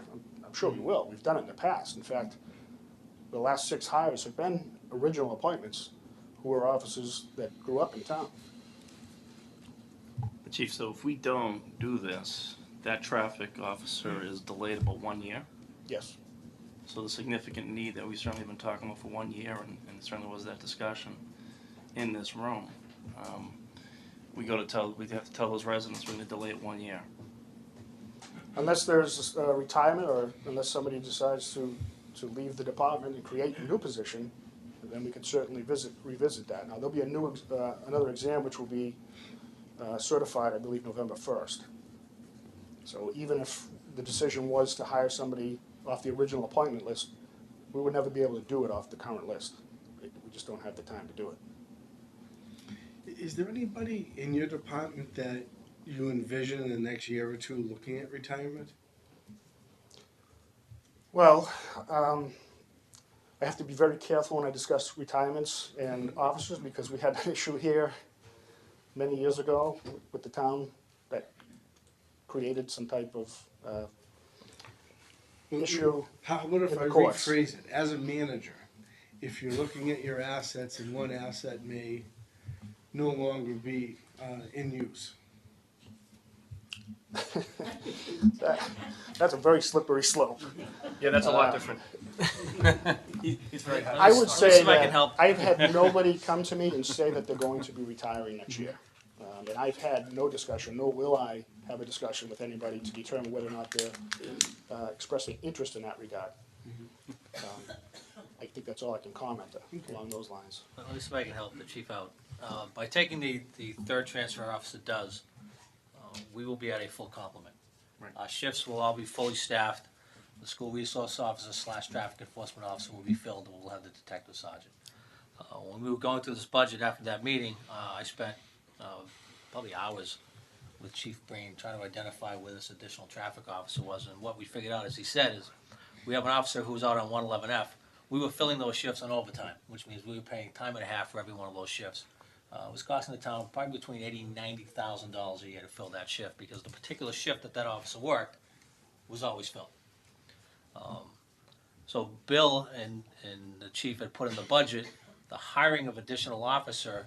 That officer on 111F was supposed to retire, but we were still paying his shifts. So it made financial sense to actually hire someone to come in and work those shifts rather than pay overtime to cover them. Subsequent to all this being done, the budget being approved, he gets healed and comes back to work. So now we have that additional officer in the budget is what we found out going through all those things. So we don't need to ask for more money to get a traffic enforcement officer. What the chief is saying is his shifts are full. So we're good on our shifts. We're not covering things in overtime except for vacation and holidays. The additional person would be the traffic enforcement officer. The question really for the board is how quickly do you want that dedicated traffic enforcement officer to come on board? In the meantime, the school resource officer does do traffic when school's not in session and kind of back and forth when he has the opportunity, but he's not dedicated to strictly traffic unless school is not in session. So, we can hire off the list. Again, as the chief said, it'll probably be the new list that comes out at the end of the month because I don't think we'll have time to finish the hiring cycle of the current list. So it's really up to the board, and to try to answer Tom's question, I mean, you'll have lists that expire without anybody ever getting hired. Mm-hmm. So the fact that someone took an exam, I understand that. It doesn't mean that they're guaranteed a job or an opportunity at a job. And then when we get to it, their circumstances change. We have people that take the exam. They're all excited. Off the last list, we had a candidate all ready to go, and he decided, well, I'm going to go back on the service at the last minute when we were done, and we were right back at square one. So, the list just gives you the opportunity if something comes up, but it doesn't guarantee at any point that we're going to be able to offer you a position. What is the status of the current list? Has that expired? Not yet. Not yet, but it will. By the time we, at this point, did all the applications, all the background checks, we wouldn't have time to complete that hiring and get it back to the state. So we're looking at a new list no So matter what. the new list is coming out anyways. Chief, I think one issue I have, I think the moral dilemma we have is we did tell the residents, when we had that discussion, that we would promise them certainly a traffic enforcement officer. It's not just for that area that needs the traffic enforcement. There's other parts of Linfield. So we would have to revisit that discussion with those residents, saying that we'd have to wait 1 year. Well, we would. I mean, that would be something that, if you wanted to push over to a separate meeting so that those that were here could come to another meeting, that would further delay even the transfer process. So I think that's the question that we have is, quite frankly, from just a standpoint of whether I want to transfer or an original appointment, I'm indifferent, except for the fact that I'm trying to fulfill an immediate need that was expressed by a number of people. Chief, didn't part of this become apparent that you'd like to do this when you found you had a couple of very good transfers that came forward? It did. Initially, like I said, we didn't have a very good response, but we certainly got one. Some of the officers expressed that they were unaware that it was posted. And some officers just don't look at the CJIS website for transfers. But once some officers found out, there was some discussion, and we were able to get some people, and we did some background checks. And again, that's one of the great things with transfers. You have an opportunity to look at their history, their work history, their sick use time, their ability to write good reports, to deal with other officers effectively, to deal with the public. Right. So we have a history that we can look at. Now, with the original appointments, you don't really have a work history in law enforcement all the time. Sometimes you do. So we've had some success hiring from without, from the original appointment list. We've also had a failure. So, you know, it's good in the fact that with transfers, I have the ability to contact some people whom I trust, and through NEMLAC and other associations, where those member agencies, where the officer who's applied to this job works, and I can find out what that officer's like and if he'd be a good fit, he or she. We had a number of people who applied. Some of them were candidates that I didn't think would be a good fit, and they didn't complete the vetting process. But the two that are on the final list, I think both of them would do a very good job. Okay. What was the experience? I know you've gone through a couple lists, I believe, since we originally approved this. Was there a lack of interest in the first go-around, and then I believe there was something along that line? Well, we had some issues with waiting for some of the selectmen's meetings to determine how we were going to fill these shifts. Right. And then, of course, we had one officer who decided to go back in the military. We had one officer who was on that list. I'm sorry, not an officer, but an original appointment candidate who decided to move to New Hampshire. That person would have been very high on this list, but they expressed to the town that that person did not no longer wanted to be considered for the position. Mm-hmm. And then he just explained what happened in the second go-around. Yeah, not the current list, but the list prior to this, we had 8 candidates sign, and just so people know, the state sends out a list of people who are eligible to be appointed. They get a card, they have to come in and sign that they want the appointment. We got 8 who signed. We had 3, I think, Chief? Yes. Who actually came in and filled out the paperwork. One was incomplete, one was not on time in filling out their paperwork. The third candidate, everything looked good. He was a good candidate. We had done some preliminary background checks. We were ready to make him a conditional offer of employment, and he said, you know what, I'm thinking of going back in the Army. And we were at square zero with no list and no people to hire, and we had to come in and start again. So that happens at times too. Well, the initial discussion on this, when we talked about it, and even when we amended it, was to get 3 people on board, put a 4th through the academy, which we knew was going to take a year before he was on board. In the meantime, we would see how the 3 new hires would work under your new scenario of a school resource officer / traffic officer. Not to say the current officers on board aren't doing traffic all the time anyways, but I understand there's certain times of day you need traffic enforcement more than others.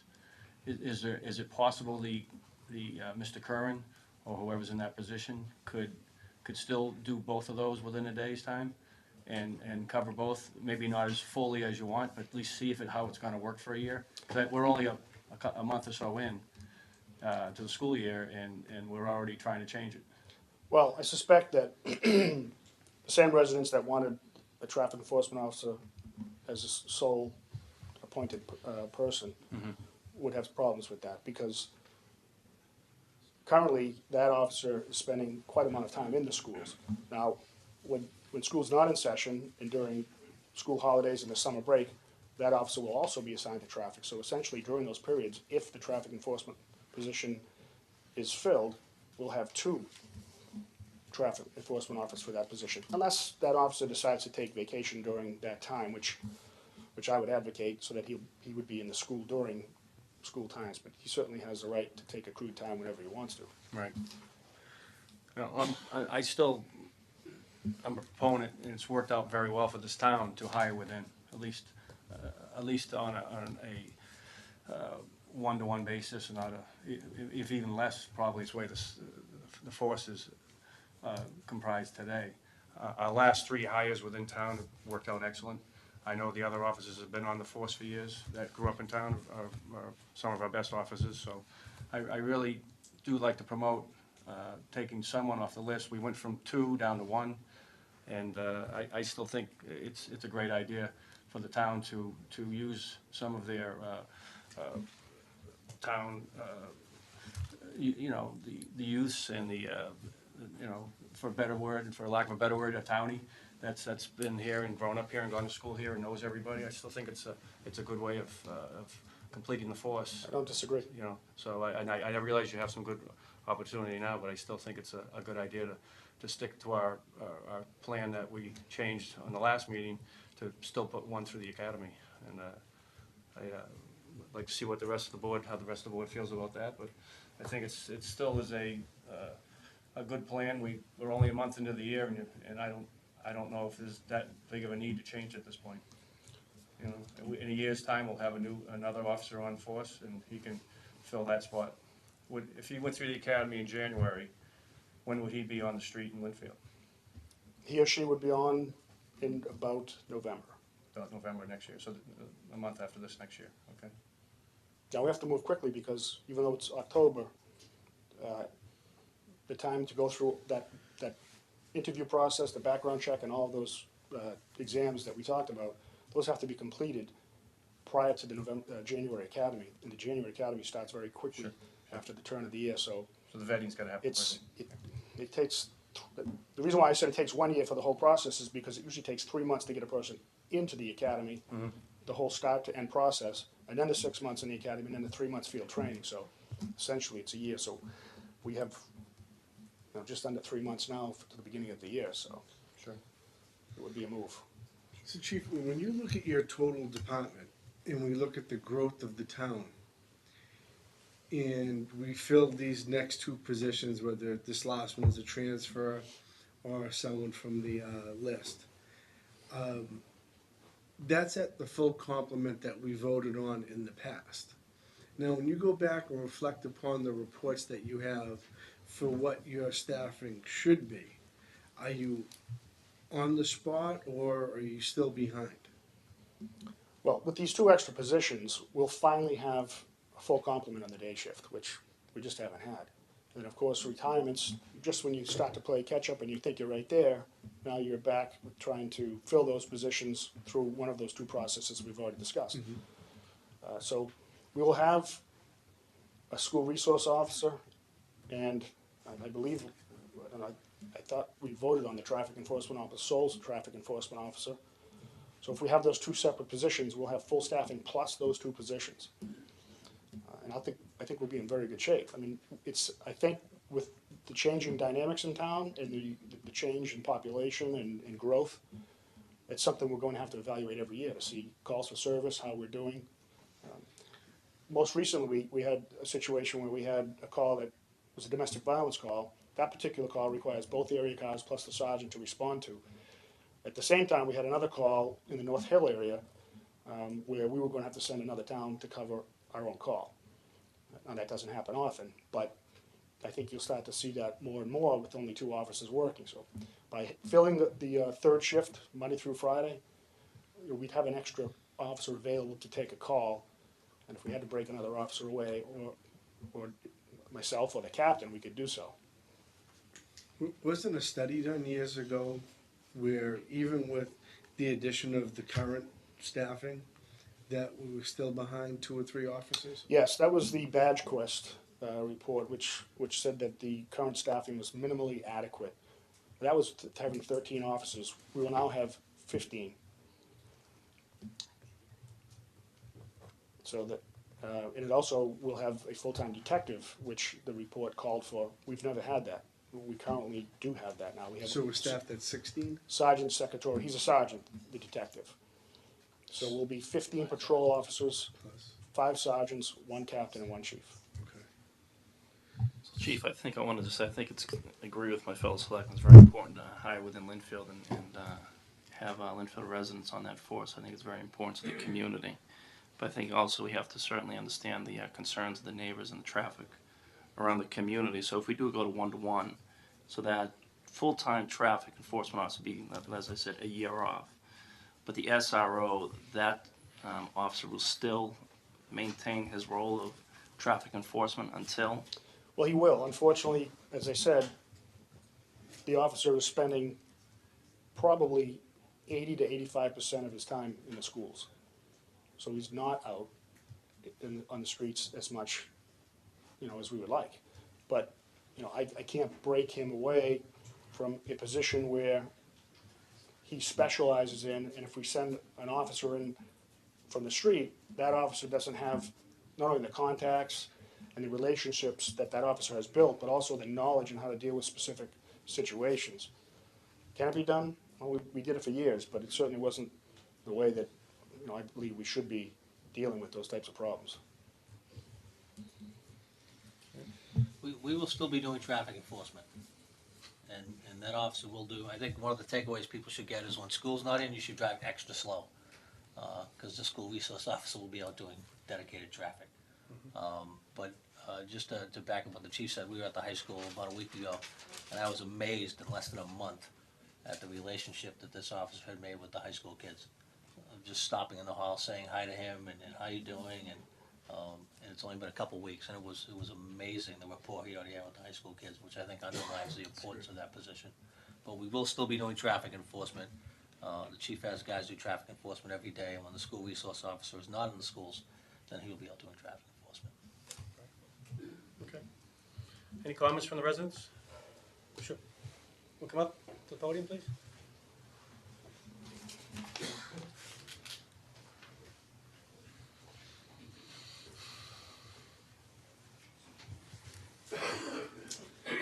Hi, I'm Joe Domena from 11 Alexander Road. Hey, Joe. It is preferable to hire off the list. There's no question about it. However, this traffic officer has been in flux for 2 or 3 years. We all know the problems. We all know the signs that have been changed, the lights that have been changed, the lines on the streets that have been changed. Everything's been done that can be done without enforcement. And enforcement is the only thing that means anything. A stop sign isn't a stop sign unless somebody enforces the stop sign. And the proof of the pudding is, for the month that Officer Curran was down in the area, he wrote a lot of citations. The chief will tell you how many citations. A lot of citations. Which just goes to prove the need for that traffic officer. Now you can say, we can wait a year. I don't think we can. We've had years of having problems inflicted on the neighborhood, and not just the Walnut Street neighborhood. Their traffic officer will be up on Main Street and other places. But let's talk about Walnut Street. Years of problems being inflicted on the neighborhood. We finally got to the point where at a meeting in this room, this board promised to bring forth a warrant in October for a traffic officer. And now that's being ripped away. There is no warrant, and if you go forward with what you say, which apparently I hear coming from you, then there will be no traffic officer for a year. I don't want to hear about the SRO officer. He's in the schools. He's been in the schools since school started. We never see him. And he was doing fantastic work. And now we have nothing again. So now we have the same problems. Traffic officer is not going to solve all the problems, but he was making a huge difference. All you did was let people get a taste of what it would be like to have a traffic officer, and now put them in a position where, sorry, you can't have one. I beg you for a traffic officer now. Thanks, Joe. Anyone else?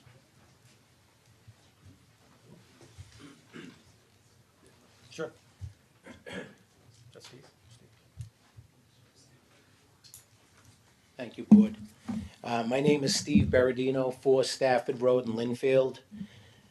I'm here tonight representing the candidates who have received the civil service letter in August. Just the candidates in Linfield, because it is their town. I don't know if many of you understand how difficult it is to become a police officer, but there's a tremendously long period of waiting time. You get out of high school and you decide you want to be a police officer, so you go to college to try to move yourself up on the list, and you go get a degree in criminal justice so that you can better yourself to get that position before the next guy. You cannot take the civil service test until you're 21 years old. So now you've waited 3 years just to take that test, because that's the only way you can become a police officer. You need to take that civil service test, you need to get a high mark, and then if you're lucky, you get placed on a list. That civil service test is every 2 years. So if you don't get on a list after that first test, you have to wait another 2 years to take that test. Then you get placed on another list. And then if you're lucky enough, like some of the individuals in this room, they received a letter from the Civil Service Department saying that you're going to be, if you want this job, you can go in, see the chief of police, sign a piece of paper, and they'll mail you the application. And then you go through the process of interviewing and so forth. Well, right now, what's going on in this town is, originally, just to go back a year or a year and a half, originally, they were hiring 4 new police officers. And at that time, the Board of Selectmen made an agreement, we'll hire 2 transfers and we'll hire 2 from the list, the civil service list. So that has been changed since to 3 transfers, and now they're trying to pull a 4th transfer. It just isn't fair. What it's telling these kids in town, first of all, you received that letter finally after waiting for 4 years from civil service. You have the opportunity to get this interview with the chief of police in Linfield, which is an honor in itself. And now they have the opportunity of being told that they can't have that shot. That shot is being taken away from them. They grew up in Linfield their whole lives, and their dream was to become a Linfield police officer. And I don't know if you people understand, when you want to be a police officer, you can't be a police officer in any town. You can only be a police officer in the town that you live in. So when you take that police test, that civil service test, you can only put down one town. And this town is Linfield. So when they push your application aside or whatever it is, you either have to take that test again in a couple of years to get back on that list. So what is that telling us? What is that telling our youth that are going through the high school that want to be on the police force? Maybe don't waste your time, because it might not happen in this town. It's just not fair.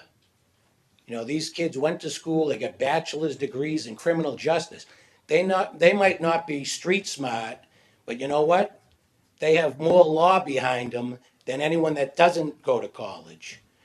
And that's the benefit. You know, you might grab these transfers from another town. I mean, the last couple have been from Winthrop. I mean, who wouldn't want to come to Linfield? You know, I'd love to be a cop in Linfield. But I'll tell you, I don't know what happened with the other. There's 2 Linfield police officers that I know of, and I taught them how to play football. I coached them in Little League. It was Fitzmyer and Provost. And I'll tell you what, every time I see them out on a beat, I feel proud that they're from Linfield. And these kids grew up with everyone in my family. So I don't know. You can take that traffic cop and put him to the side for a year. But give someone on that list a shot at becoming a police officer. Because if he doesn't get the shot now, he might get the shot in 2 years. Things will change by then. But if they don't get that opportunity, they'll never live in Linfield. Because if they want to become a police officer, they'll have to move out of town, take another test, put that town down, and wait on that list. So we're really taking away a lot of opportunity for these kids coming through Linfield. That's it. Any questions? Sure. Excuse me? I agree with everything you said. Every single. Thank you. Thanks. There's one problem with it. At the end, you said put the traffic cop off for a year. It's a matter of public safety. And public safety can't wait. Well, can't we get one of those crossing guards to do that? Needles on lawns. There's people taking illegal turns. There's people turning around. Then I think we need to increase the budget. Hey, Joe? I think we need to increase the budget then, because we could. Increase the budget, I'll vote for it. Steve, It's a matter of I think public that, safety. I gotta agree, I think that's, points well stated, Steve, regarding having a boy from, or a girl, lady from, Linfield serve on that force. I think it's extremely important, and I think writing down that community on that application and having the opportunity to grow up in Linfield and all of us having pride. And a couple of the people I went to school with are on the force right now, and I have great pride seeing them on the roads of Linfield. But I think that's a good question. I know we had the officer who was out sick. And how are we covering the cost for that officer? He's back now, but that was being covered on overtime when he was out. So to cover this situation, while an officer is in training, Chief Breen, how much would it cost for overtime between now and then? Let's say for a 4-hour shift every day. Right. And Joe, would you think that would be adequate, wherever you are? Could you come up to a mic? Over here. That might be adequate. Could you come up to a mic so the people at home could hear you?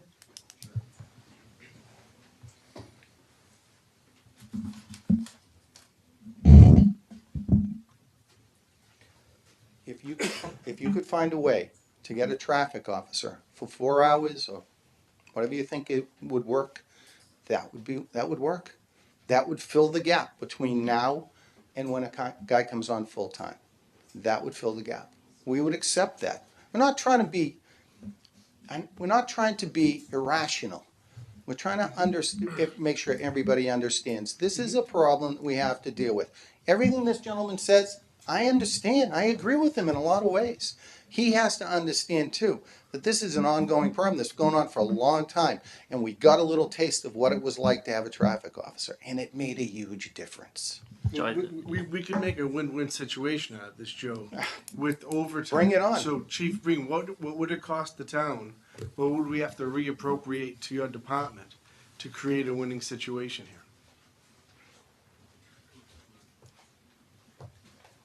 Excuse me. Well, again, I also would agree with everything that Mr. Berardino said. And I was original appointment. You have to be an original appointment somewhere. It's very difficult waiting on the list. I waited for quite a length of time myself. But to answer your question, I'd have to do an analysis, but the only issue we would have is that I suspect that at times it would be difficult to fill that. And the reason is, when details are heavy, the officers would prefer to work an 8-hour detail than a 4-hour traffic. Now I'd have to look at the traffic times. When do we want them to work? 8 to 12 or 12 to 4? The good thing with overtime is we can schedule that, during those periods that residents have concerns on their particular streets. Is that something we could do? I'm sure we could. But I would just ask, perhaps till the next meeting, I'd like to do an analysis on the officers to come up with the figures, so I could give you an accurate figure. Chief, does overtime have a 4-hour minimum? We can hold people over for a couple of hours. It's not guaranteed 4 hours overtime. Callback is a 4-hour overtime. So if an officer was to start at noontime, they would be guaranteed 4 hours. Now, what about the night shift?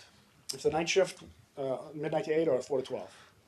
Well, I'm thinking of working into the morning hours, because I think that's the bigger problem up in that area, especially on the Salem Street side. What we would do is we would post the overtime and let the officers bid on it based on how many overtime hours they have. So the officer who's had the least amount of overtime during that particular month would be the first person to bid on a particular shift or a traffic assignment. But could you do 2-hour increments? If you did 2 hours in the morning, 2 hours in the afternoon? If we could get an officer to stay for 2 hours, Yeah, you could, and you could also get a 4 to 12 officer to come in 2 hours early. correct. But again, that would preclude them from working a detail. And I suspect we might have lengthy periods of time that we could, especially during the summer months. During the winter, I'm quite sure we could fill it probably every single shift. Well, in the summertime, but we have a solution. School's not in. Yes, We're gonna have Yeah, an you got extra you got officer. extra staff. So there would be no overtime required. Yes, for that. Yeah, for summertime those wasn't the 9 problem. or 10 weeks. It's now. the school. 'Cause Well, you when had I it say for the summer, I mean beginning in April, the details start to really pick up. Yeah. And they run pretty much till about right now, and then they slow down. So it's not just the summer months, but you'd have officers who would prefer to work, if they're gonna wanna work, they prefer to work 8 rather than 2. Yeah. But I'm putting that out there so you understand that that potentially could happen. And it might be spotty here and there, but at least you're getting it covered, Right. you know, 2, 3, 4 days a week if you can, right? May not be every day, Right. but it might be. And 4 hours might be, Several it might be several days. advantageous to hire them for 4 hours, because that way they could spend a couple of hours on a certain street and then head over to a different area, like, we get complaints on Main Street, Lowell Street, Summer Street, Chestnut Street, Yep. Essex Street, Salem Street. You know, they're valid complaints, and nobody is more right than somebody from another area. You know, I try to look at traffic patterns and accident rates to determine the best areas to assign people, because ultimately what you're trying to do is you're trying to reduce accidents, because accidents have an adverse effect on the community. They increase insurance rates, you know, there's property damage, and there's personal injury. Chief, do you think by town meeting, you could have a Yes. figure for us so that we could modify the appropriate article for the appropriate transfer? Oh, I do, yes. Okay. Jim, did you want to say something? Article 2. Article 2, okay. Yeah. This way now, we could create a win-win situation for everybody, whereby the morality of the situation, we can still take someone from the list, a young man or woman that's been waiting. At the same time, we can address the traffic issues. And this will last until, say, school is out in hopefully May. And then we'll have an extra, the overtime will stop. And we'll have that full-time. You can find a way to do that. I'm not gonna object to that. I don't have a problem with that. Just stop using the word morality, because you're using it all wrong. Well, no, for me it is. I'm using it my way, and I'm very happy with it. Steve? I just wanted to ask Chief Breen one more question. For the Linfield residents that don't have the fortunate opportunity of getting on the force, would you be against sponsoring these men and women to go to the police academy if they were gonna self-fund it themselves? Is that way at least they'd get the training that they need in case another test does come up and they're ready to go? Well, that'd be something I have to look into. We've had some issues with that in the past, with sponsoring people, and there's no guarantee that the person you sponsor is gonna be the one that's hired. Additionally, just because we decide we're going to hire off the original appointment list does not mean we're gonna hire a Linfield resident. Right. This could be a person who's a 402A or 402B, which is somebody whose parents was injured in the line of duty or killed in the line of duty. They go to the top of the list. After that, you have disabled veterans who go next. And then you have veterans. Now, disabled veterans and 402As and 402Bs aren't necessarily, they don't have to be Linfield residents. So there's nothing to say that the person that's hired will be a Linfield resident. Hopefully they will be. Certainly that's what we want to do, and we've had some success in the 4 that we've hired. We've also, the last 2 we hired, the last 2 transfers, we've done well. So we've done well in both areas, and I'm certainly pleased for that. Chief, I think the dilemma we certainly have, though, with the discussion we had with Joe in the neighborhood is that, yes, we want that full-time traffic officer for enforcement. But we also did say we also wanted an officer from the list. That was important to all 3 of us, as it's evident tonight.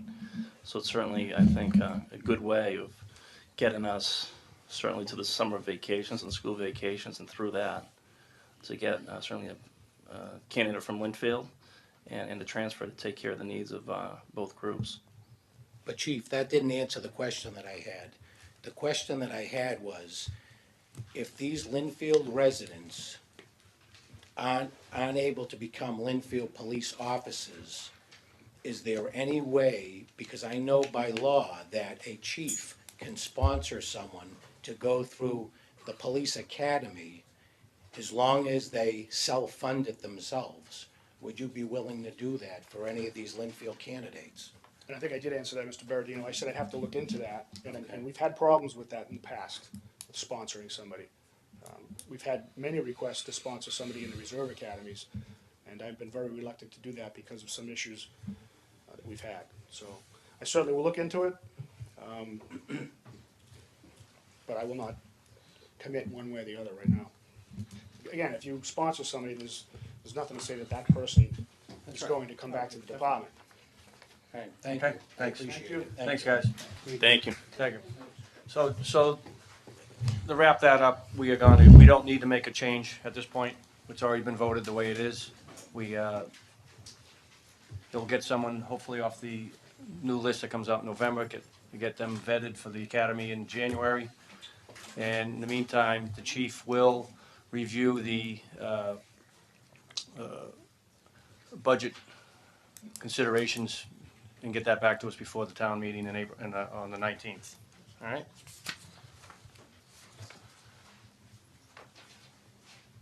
Next item, we're going to talk about the Kinder Morgan pipeline update. Jim? Oh, do we have a question? No, the water district is here, I was just telling them they're up on the agenda, they're here for the Kinder Morgan update. So I was just giving Come on them up a front, heads guys. I think Kenny might have been asleep back there. Part of the Kinder Morgan update, we got Ken Burnham from the Water District here. We've got John Doherty from CDM. Looks like we got Mr. Kimball here too. Mr. Kimball is chairman of the Board of Water Commissioners. Yep. My name's Ken Burnham, I'm the superintendent of the district. And we have two engineers from Camp Preston McKee Smith. They answer any questions from the audience, number one. Number two, to give you an update on the route of the, and I brought them plans if anybody's interested in picking them up, we'll leave them here for them. Kinder Morgan and negotiations that we've had with the right-of-way people and so forth. As far as the district land is concerned, once they enter our property on the easement that runs, that is owned by the town of Danvers, it's an old electrical easement that runs and abuts our property, then enters our property on North Hill Drive. We've extended their original proposal was somewhat close to our existing drilled, what we call rock wells or artesian wells. And they're all down 1,000 some odd feet in the ground. That's in the Glen Meadow, in the Glen Drive area. Those wells, we wanted to make sure that those were going to be protected. And we have some other wells, potential wells that were originally looked at as far as locations when we did the survey a number of years ago to install rock wells. We're one of the first in the state to be supplied by rock wells. DEP has a rule and regulation that's steadfast. You have to control the 400 feet around the actual well itself. That's what they call Zone 1. And that's very critical to the production of water and the quality of water. The next area is what they call Zone 2. DEP, as far as ownership goes, we don't have to own all that. We happen, in the area that these wells are, do own that area. The DEP has we've looked into it in the regulations, doesn't really have any specific rules and regulations saying that you cannot build a pipeline through it. We have septic systems in Zone 2. Homes are in Zone 2. So right now, they've moved it out another 2,000 feet from our artesian wells that we have, and they're another 2,000 feet, the closest well that we have not drilled or a potential site, and the other 2 wells that are potential sites in that area are at least 1,000 feet away from the zone 2 of those wells. So right now, we've been able to move the pipeline through negotiations farther out and away from the wells themselves.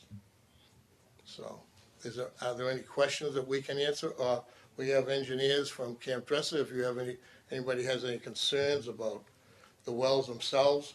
Now, you understand that there's no liquid going through this pipeline. This pipeline is a gas pipeline, methane gas. And if something were to happen, I think that the track record is that there hasn't been that many accidents, but usually if there were, the gas expends up into the air. There's nothing that goes into the groundwater. Just kills the ozone. Well, I'm not here to discuss It's the gonna kill ozone, the something. air you breathe. The question is, what's it gonna do to the town of Right. Lynnfield's water supply? So do you have a diagram as to where this new route is gonna be? Yes, I do. We have a number of, and just like I spoke, the selectmen should have one. If you don't have one, I've had a lot printed. Don't have it. We have some copies. We had printed up just for this case, in case any of the residents wanted to look at them, or the board does. Maybe we should have the issue with the stream and why we can't, Thank you. why we can't get the Now, as far as getting close to the river, if you want me to explain that, I can explain that, walk up and explain it. But you'll see that the red mark is the red line on that is actually the town line. If you look at the top of the map, that town line actually goes to the center of the river between here and North Reading. EPA, because of the Water Management Acts in the country, has some rules and regulations, but as far as they pertain to this particular site, they referred us back to DEP, because DEP has more stringent rules and regulations, but as far as the DEP is concerned, they have made no mention of any problems with that pipe being located. If you look down on the right-hand corner, left-hand corner, you'll see those indicate the 3 potential well sites that we have and the distances away from the new location of the pipeline. The blue line that you see there was the originally proposed line that Kinder Morgan talked about. And we met with Kinder Morgan a number of times and their representatives, both in Boston and at our offices. And we've talked with their engineers, and they've come up with this new route, which is the yellow route. And you can see that it goes much further away from the potential wells, never mind the distances of increase from the present wells that we're now using. Does only Lynnfield use this area as a source of drinking water? The history of that land is, back in the late 60s, the water district looked at that land because knowing the potential of the growth of the town, looked at that land and bought all that whole area. There's about 800 some odd acres of land that we bought from different owners and took through eminent domain, which runs from basically the back of the golf course all the way to the North Reading line, from the back of Glen Drive all the way to the river in North Reading. And if you look at the top right, all the land all the way over to where Bostic is, which used to be owned by Richardson's in Middleton. We took part of their property also. So that land was all purchased back then. It went out for bid to build a reservoir. The bid came in. We had 3 contractors, Perini and Campanelli and Cardi from Connecticut. There were a number of big contractors who were going to do the job. The people of the district turned that down, the amount of money, because they were just building the new high school on Essex Street. So a lot of the residents did not want to have the impact of the taxes to build this. So we at that time, they went back, the commissioners, and looked at other alternatives, including going in a partnership with the town of North Reading and MWRA And that came back to the board and came back to the voters. And North Reading wanted certain restrictions. They wanted more control, and I think the district was willing to give them. We owned all the land where the building was going to be built in ours, and they wanted a 5-member board to run the district. So we had 3. They wanted to have 2, and then they went to 7, and they went back and forth, and finally they didn't want to pay the amount of money that it became an issue of money. You know, who was going to get, how much it was going to cost, and was the station going to be independent from the Linfield Center Water District and independent from the town of North Reading? Were they going to set up a third one? The residents turned it down. So that was the last of it, and we were told at that time that when I came on board, and they had a change in the board, and a gentleman came on by the name of Victor D. Castrina, and he decided that we were going to look for other wells. So we went out and did some studies. At that time, rock wells wasn't an option, and we basically looked at shallow wells. We drilled all over town, different wells over in Wildwood Drive before Wildwood Drive was built, over in Camp Curtis Guild, that part that's in Linfield, and we never came up with an area that we could get adequate supply. They instituted a building moratorium in town. We found an area on Phillips Road, and we put 2 gravel pack wells, which were only down 100 feet, but we were able to make up some difference in the supply, which we were able to take the building moratorium off. And after that, we did this other exploratory work. The board changed again the direction, and we went to the Rockwell system, and Tressa McKee came on and oversaw that, and we came up with all these potential sites. We just got finished in the original study. If you look at the bottom of the map, you'll see in between the 2 informational blocks, you'll see there's 4 wells there. Over the last 10 years, the district drilled wells in there. They're now successful rock wells. They're all down 1,000 feet or so. And they've been online for the last 2 years. And they're outside of the Ipswich River area, which are restrictions on because of the withdrawal. And so we've taken, and we have this new treatment plant at the end of Phillips Road. We increased the size of that. So now we have an additional supply for the town at the end of Phillips Road, which has all been modernized. Kenny, those 4 wells down here off that area. Yes. How close is the existing The pipeline? existing line that goes from that pumping station over to Apple Hill, Tolford Road. Yeah. That's probably 15 to 2,000 feet away. No, from those wells. From those wells there, it's 1,500 feet. 1,500 feet. Yeah. Okay. All right. Because you can actually, if you stand out there, or the people stand out on Tolford Road, we can see the houses. They're right there. Right. Okay. Just like your particular house at the end of on Apple Hill, Glenn, you're in the same general area. We can see those from Phillips Road, the houses along Apple Hill. But these wells are out a little further, and if you can see Tolford Road and how it comes around the back of a little bit of Apple Hill Lane, up near 18, I would say, near the beginning of Apple Hill, near Cortland. Those wells are in the backyards up in there. If you look across, you can see it when the trees are up.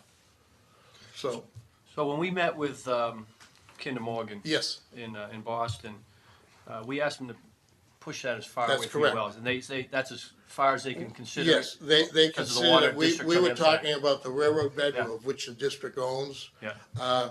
We were talking about that area, but they also had their own issues about the river area, I think, and how that would be received by the EPA and Army Corps of Engineers. Yeah. They stand corrected. So that was the only adjustment they made to That the existing route. was a big adjustment for us. Right. That's what we were pushing for, to push it farther out, and to push it farther out away from our potential well sites. But as far as the rest of the route, they didn't make any They didn't make any changes on the, Yeah. excuse me, on the beginning. Correct. That was there where it goes down through the electric easement. The beginning route was right through Kenny's sites of potential wells. Right. The original route they proposed would cross into the area where he may build wells in the Right. future, where he has wells drilled, but they're just not production wells yet.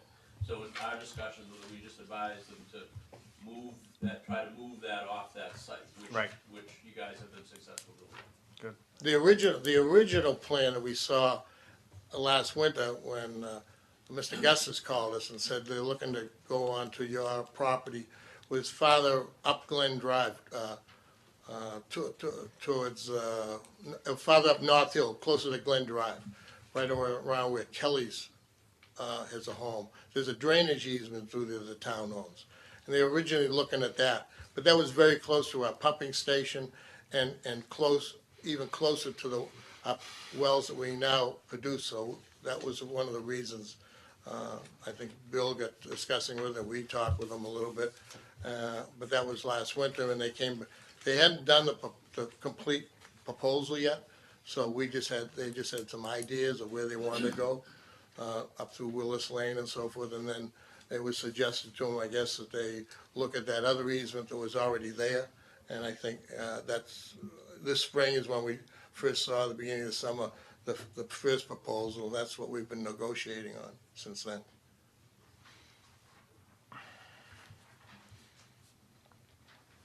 Beyond this pipeline, is there any other towns that are drawing water from here for drinking No, water? we own all that land. So no one else in this The area only, draws any water? area that's drawn off of is the river. Now, the river downstream, if you look at say, on the plan, to give you a rough idea, where C is located, see where C is located on that, right there? Just to the right of that, if you went up towards the river a little bit further, the red line, there's a City of Lynn's intake station there for the City of Lynn. They have a pipeline that was put in back in the 1900s that supplied the reservoirs in the City of Lynn. They have the right to skim off the river depending on the height of the river. And they and Peabody had an agreement together, and there were two pumps in that particular station, and they pump through Linfield, comes down Main Street, cuts behind Arlington Street, down Summer Street, down Walnut Street. And Walnut Street, it takes a left onto Salem Street, goes up Salem Street to approximately Winchester Drive. A little before that, there it splits. There's a valve that goes, the pipe goes over by the Christmas tree shop underneath Route 1, and enters into the pond that you see on Route 1. Route 1 South. Route 1 South. You look. That's Lynn's water supply. Right. And then on the other, right there's a valve that also took water and brought it over to Suntog Lake, near Friars Lane. That pipe's still active, but in the ground. But it comes out at Friars Lane off of Loxley Road, and that used to feed Suntog Lake. But now they're fed differently. PB doesn't draw that water from there. They get their water from their own intake system down off of Russell Street, farther down the river, beyond BB Chemical. If you go on Russell Street before Essex Bituminous, there's a pumping station there, and they have an intake on the river that pumps into their system there, because it's close to their treatment plant on Winona Street. Kenny, we've been talking about this for a while and trying to get the route down. And, I don't want anybody to have the misconception that anybody wants this pipeline. Nobody wants this pipeline in our town. What we're trying to do is mitigate it and have the least amount of impact on the town. And I'm sure Kenny will echo that. Yeah. They don't want this pipeline going across their property. Yeah. But you're in a position with FERC that you don't really have a choice. But we're just trying to make it as palatable as possible for the town. We have paperwork, and the board voted to submit paperwork as an intervener in the cause to not let it go through. But we have to wait till that paperwork is filed. But we have Right. The board has signed a petition, similar to what the town had and signed. So Right. the board's on board with that, but we have to also look at the fact that if it comes, we want, and goes through there, we want to have it the best possible location that doesn't affect our well supply now, nor our future well supply. So just to alleviate all the people that are looking at this, and I think John can also kick in on this, just to alleviate everybody's concerns, what is the chances, if any, of that this would affect our water supply whatsoever? I'm John Doherty. I actually live in Linfield. I work for CDM Smith, and I've been one of the engineers dealing with the district's water supply for about 25 years. And with me is Elaine Sestair, another engineer who's worked for many years with the district. So when Ken contacted us, he told it, reminded us about the pipeline, said they're trying to come through his property. And, I understood the position in the town, I understood the district position. He said, if we're forced into this, or, what kind of controls do I have, what can I do? So we kind of reviewed the regulations, and then we actually called the Mass DEP, and we talked to their water supply people specifically about whether the district has the ability to stop this kind of facility or this kind of pipeline from coming through their property. And their answer was no. The Mass DEP doesn't have a problem with this kind of work, doesn't have a problem with these pipelines going along. Even though it's a large transmission main, it is again a gas line and it's not like oil or gasoline or anything. And with it, and so the thing that Ken is allowed to do and the district would be allowed to do is to make sure that people do not build anything or have any facilities within the zone 1, which is the 400-foot radius around the well site. Then a zone 2 is determined hydraulically by some studies, and so, for example, in Linfield, much of Main Street and Ken's own district area and where many of you live is in the zone 2 of the public water supply. And there is, any streets that have gas, the gas mains are in the zone 2. This, like Ken said, the septic systems are in the zone 2. But there's a zone 1, which is that immediate area around the well, then there's a zone 2. So the bottom line is Mass DEP and the district and the town, you don't have a position based solely on, or based at all on, protection of the water supply to stop the pipeline from going where it is. So the approach of mitigating or, getting it as far away and limiting, whatever impacts it may have is the right approach. But, and then within a zone 2, if you were to talk about a zone 2, there are certain things that cannot be done in a zone 2, and the town has very good watershed protection bylaws and very good rules. And back to the question about water supplies, who's taking water from where, the Mass DEP is involved in that. So, for example, the zone 2 for all the wells in town, including the existing Glen Drive wells, the new Bedrock wells, that actually extends out towards North Reading and towards the Ipswich River. The Lynn Water Sewer Commission takes water from the Ipswich River, and basically Mass DEP kind of tries to keep track of who's taking water from where. And so it's not kind of an arbitrary thing. It's, and when we helped Ken and they established the zone 2 areas, that information gets submitted and approved by the Mass DEP. So it's not kind of an arbitrary thing. It's all very regulated and very scientific. And again, when we talk to the Mass DEP water supply people, we specifically explained the project, told them what was going on, and they said, no, we've seen this before. We don't have any rules that would prevent the gas transmission line from taking that particular route. Right, thank you. Anybody in the audience have a question for? There you go. Go ahead, look, follow in the back, we'll go staff in the back. You have to come up to the mic if you're gonna ask a question.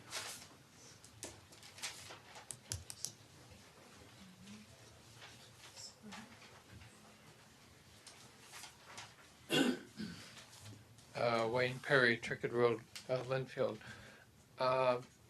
The pipeline seems to be going through land that looks to be somewhat wetland.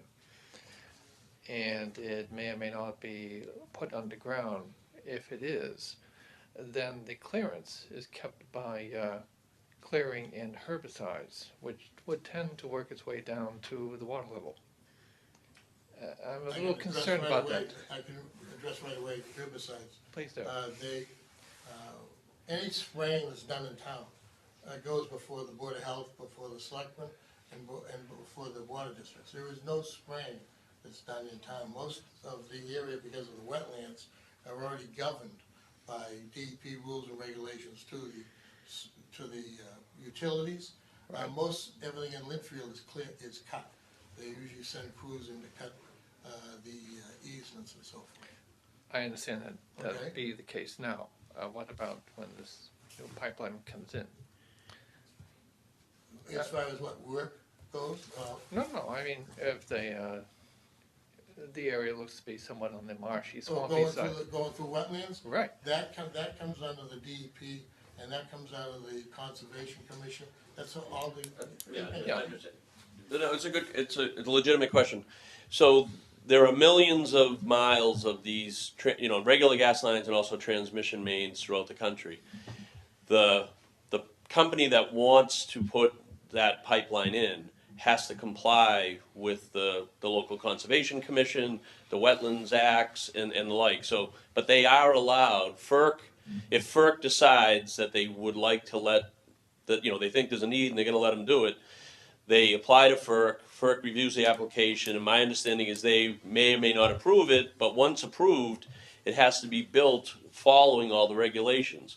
And so in this case, and I'm just surmising here, in this case, the company would likely be allowed to follow that route if FERC agreed it was a good route, but then they would need to take the proper protections while they were installing it in the wetland, and they would in fact disturb the wetland, but they would need to restore it.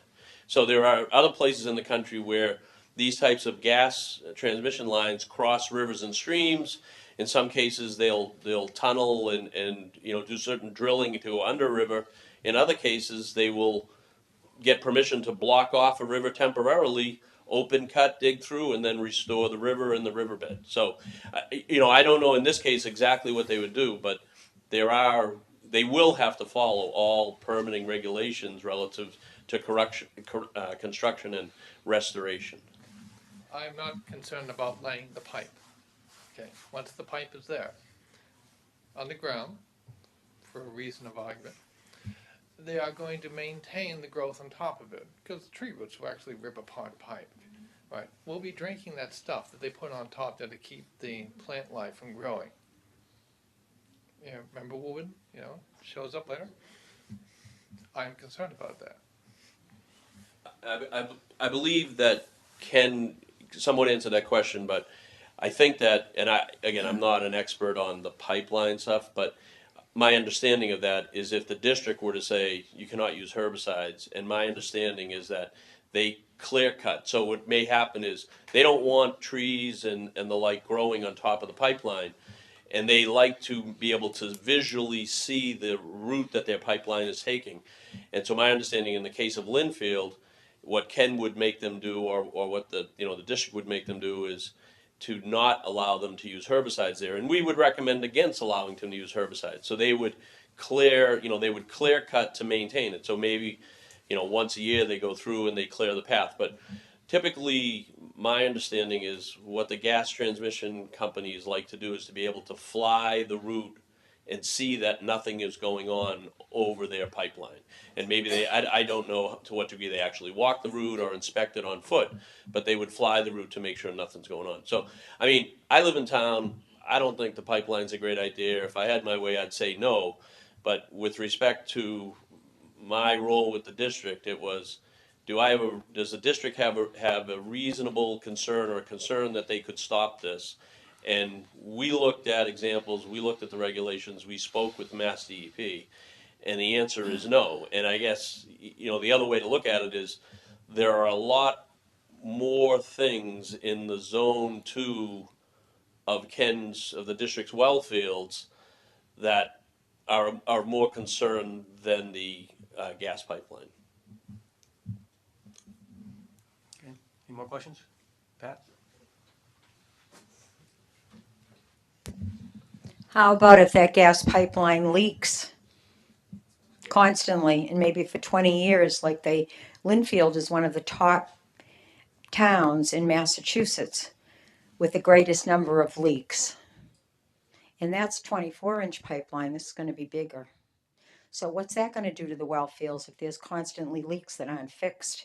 And when they do fix them, they have to upset the vegetation again, right? I'm not gonna. I would agree with your statement that if it leaks, it's not going to affect the water supply. The methane gas will go up and go into the atmosphere. What normally happens if the gas line is leaking, it'll either be noticed because it's leaking, or it'll cause a problem, or they'll notice a pressure drop from one part of the line to the other.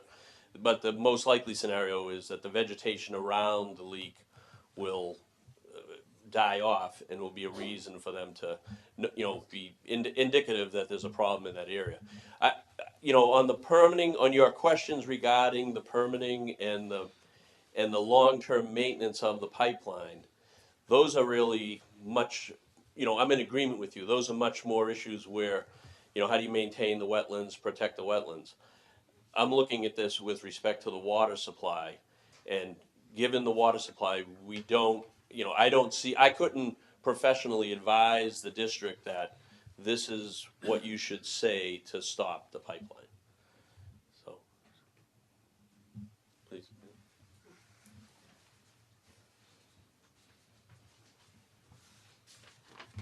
My name is Katie Shea, 7 Daventry, and first I want to thank Kenny because he and I've spent a lot of time in his office together talking about water. So I appreciate that.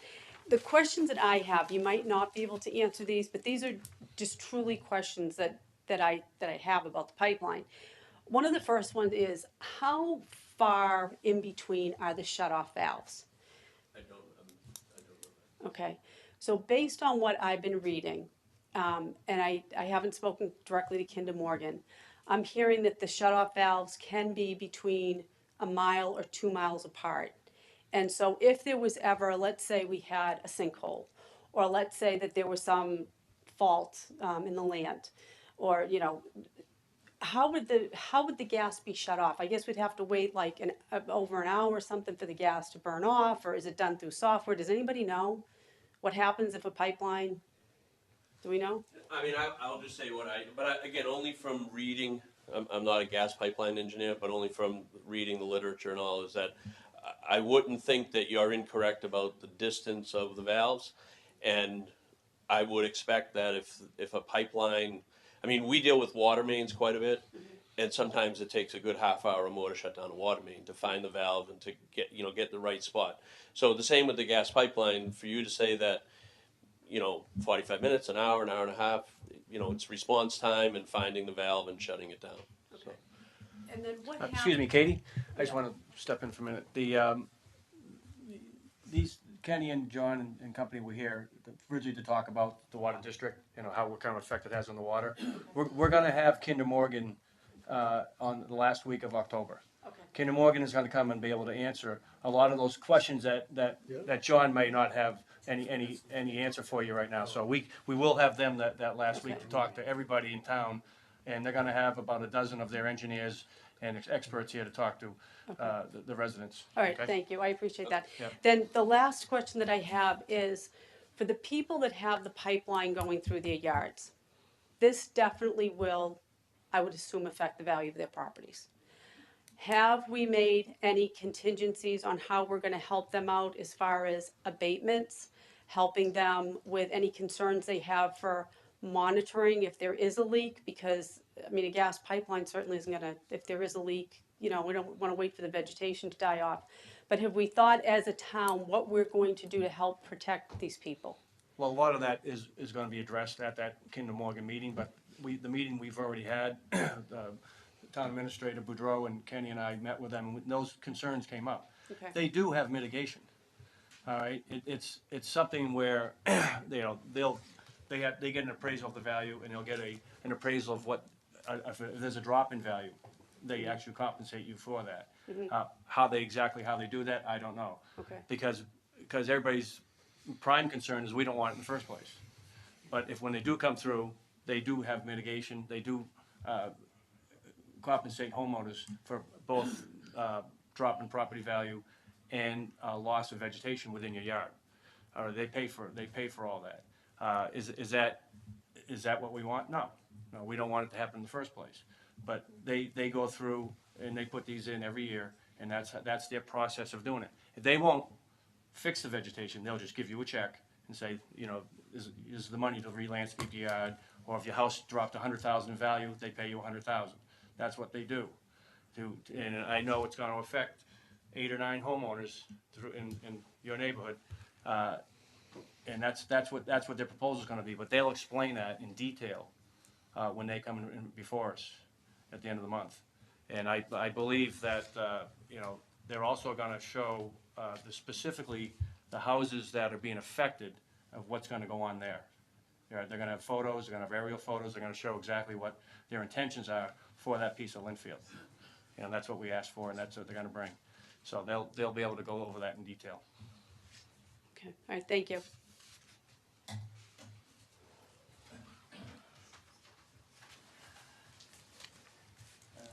Arthur Douglas, North Hill Drive. Kenny, you mentioned if there is a leak in the well field area, the methane goes up in the air. That is understood. The problem is that we're dealing with fracked gas, and in the process of fracking, there are 7 or 8 chemicals that are used, and these chemicals do not go up. They go where the leak is, and that is a concern. My understanding is, in asking questions at that meeting, that where these wells are drilled in Pennsylvania or wherever, they go through a series of, just like a refinery, go through, like the oil goes through a refinery, or a process. A lot of this material is pulled out of the gas. You'll have to ask Kinder Morgan more about that, but it's my understanding that there are situations, just like in the local gas distributing system, they have drip boxes to take the moisture out, even in the street. These stations that it goes through, especially right at the site, that they have, they remove a lot of these unwanted chemicals in order to produce a gas that burns clean and so forth. Yeah, I've heard many of these chemicals are cancer-causing agents. Could be. I mean, I can only, what I've read and what I've discussed with them, that a lot of this is pulled out of it, and there's no residue, or any residue hasn't been at this. Measurable amount?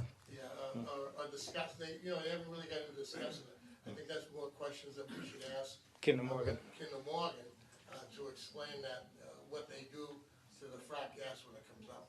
Okay, thank you. Any more questions?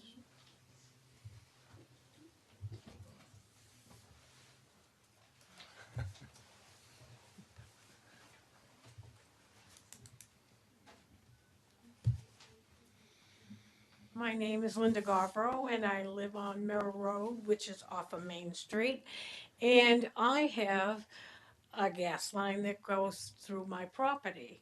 Now, do I understand that the vegetation around that area, if there's a leak, the vegetation will die or whatever? Is that what I'm hearing? Excuse me, John, is that what you think? I've heard that too, but Yeah. I would say that's a Kinder Morgan question specifically. Oh, Yeah. I've okay. heard that as well. All right, that would, because, and how do they detect a leak is another question that I have.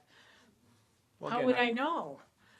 They evidently test it by pressure, or they have I don't a know. system I that know that there's a helicopter that flies over my area there, Right. maybe every 2 weeks or whatever. So I just didn't know if they can detect that. Yeah, I don't know. Town Administrator Jim, did they talk about that when the last meeting with the gas? I actually talked to the National Grid about some of the other gas leaks in town, and that came up, and his response, and again, I'm quoting him, is a high-pressure gas line that has a leak, you know when there's a leak in a high-pressure gas line. It is coming out, it is hissing, and it is making noise. The leaks that we have in town that we're talking about are not in the high-pressure gas lines, they're in the regular street mains.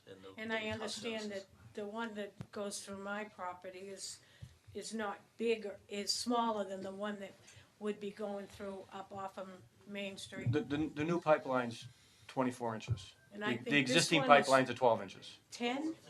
No, they told me it was 12 and 3/4. 12 and 3/4 inches, I think. Okay. There are two of them in the town. All right, thank you. Yeah, you're welcome. Any other questions, comments? Okay. Pat? Jim just brought up, what has National Grid said about the leaks that we have? They're gonna- Should kept my mouth shut. Well, I asked the question at the last I'm Selectmen's waiting meeting, so for, sooner or later I would have asked you. I'm waiting for information back from them. They grade leaks on 3 grades, grade 1, grade 2, grade 3. A grade 1 leak is a leak that needs to be fixed immediately. If they detect a grade 1 leak, they cannot leave the scene until that leak is fixed. A grade 2 leak is less serious. That generally takes between a couple weeks and a couple months to fix. And most of, and what I asked them is grade 3 leaks are leaks that are kind of very minor, ongoing. What I asked them to do is I wanted a list of all the leaks in town and whether they were grade 1s or grade 2s. And then I wanted to know what their plan was for those. He said he would get me the first as soon as he could. I met with him last week. And the second one, they come up with their plan for next year's construction season, towards the end of October, beginning of November, and that's when they'll be addressing some of the leaks in Linfield, so we'll get that a little bit later. But what I want from them is where are the leaks and what grade are the leaks in Linfield, and he said he can get that to me. It'll just take a little bit. Any other questions, concerns at this point? And just keep in mind that last week in October, right now is the tentative date. That week, they haven't nailed it down. What they like to do is get a room at Spinelli's, so we can have plenty of parking, and they'll have a room up there that they can spread out. They usually spread out in 10 or 12 different little stations, and they'll be able to speak to everybody individually. And it'll be probably right now 27th, 28th, 29th, somewhere in that area. When they make a definitive, they're still doing a lot of these, and they're rescheduling a lot of these right now, and we'll know soon. Yes. Has this established that they will definitely be out in Kinder Morgan? They're definitely going to be here. Yes, I spoke with them this morning, and they just. How many representatives will be out? They said they usually have about a dozen that come, and all different specialties. Can we ask questions? Yes. Yeah, it'll be informal. It'll be a more of a town hall type atmosphere where you can walk around and talk to them individually, and like I said, they'll have specific plans available for properties that are going to be affected directly by this. And the meeting that Selectman Crawford is talking about is held and controlled by Kinder Morgan. I've asked the town administrator to invite them to a Selectmen meeting, whereby we control the meeting and not them. So Jim is kindly working on that. Yeah, they've been asked twice to come to a selectmen's meeting, and they said they will not. They'll just do a town meeting. And that, it'll be the last week in October right now is the tentative time frame, and we'll let everybody know when it is scheduled. They haven't attended a selectmen's meeting in Peabody, I know that. Have they? Yeah. Yeah, they have told us they would not, because they have so many of these open houses going on. Even if they did do it, it wouldn't be for a long time. So they said they were going to do an open house, and they would do a private one just for Linfield. So that was what we could get out of them. And I believe you can go online and see an existing one. I think they have a video online. You can see what they've done at these prior town meetings they've done, so you can see how they run them. All right. That's very unsatisfactory because they're gonna talk to individual people, there'll be no television cameras, no proof, and just the old divide and conquer technique, really. Okay. What we need is, like you're pressing for, is to have it. Well, we've asked them several times. And Yeah, we can keep asking. And we would prefer that, and we told them we prefer that. And they don't want to. They obviously don't want to do it that way. They would rather bring all their engineers and everybody at one night where they can sit down and talk about all different pieces of it. Yeah, just intimidate the heck out of them. I don't think so. On an individual basis. Dog and pony show. Well, Jim, is it possible that we have our, lack of a better word, our media department here, Eric, come over with the camera and video record and re-air the Kinder Morgan meeting? I have to talk to Eric and see what the setup would be like. record pretty much anything, whether the sound, in a room like that, filming a room like that with individual groups, there'd be almost no sound, because but. They- Wouldn't be any harder on them to come to the high school and do it in the high school auditorium. Well, we couldn't get the auditorium available for that time frame. We already asked. That's why they ended up at Spinelli's. So, I'll let everybody know. It'll be in the paper. I'll get as much information out to everybody as I can. Yeah, we'll put it everywhere. I'll put it, once we know, I'll put it as many places as I can so people will know when and where and what time. All right? Any other questions? Great, thank you. John, company, thank you. Jay, I don't know why I'm thanking you, but thank you. Kenny, thanks a lot. If anybody has any questions, further questions, then call Water District, just leave a telephone number, I'm up there. I'll be happy to answer whatever I can. And if that issue comes up, or there's any more about that, we'll ask. I think a good idea would be to go to Spinelli and see that. But if I come across Thanks. more, I'll ask some questions to see if I can ask more than what I know.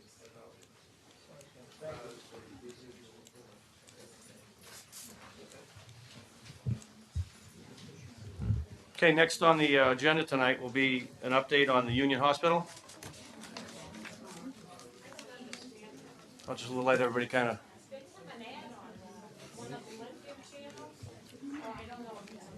Hold on, Linda.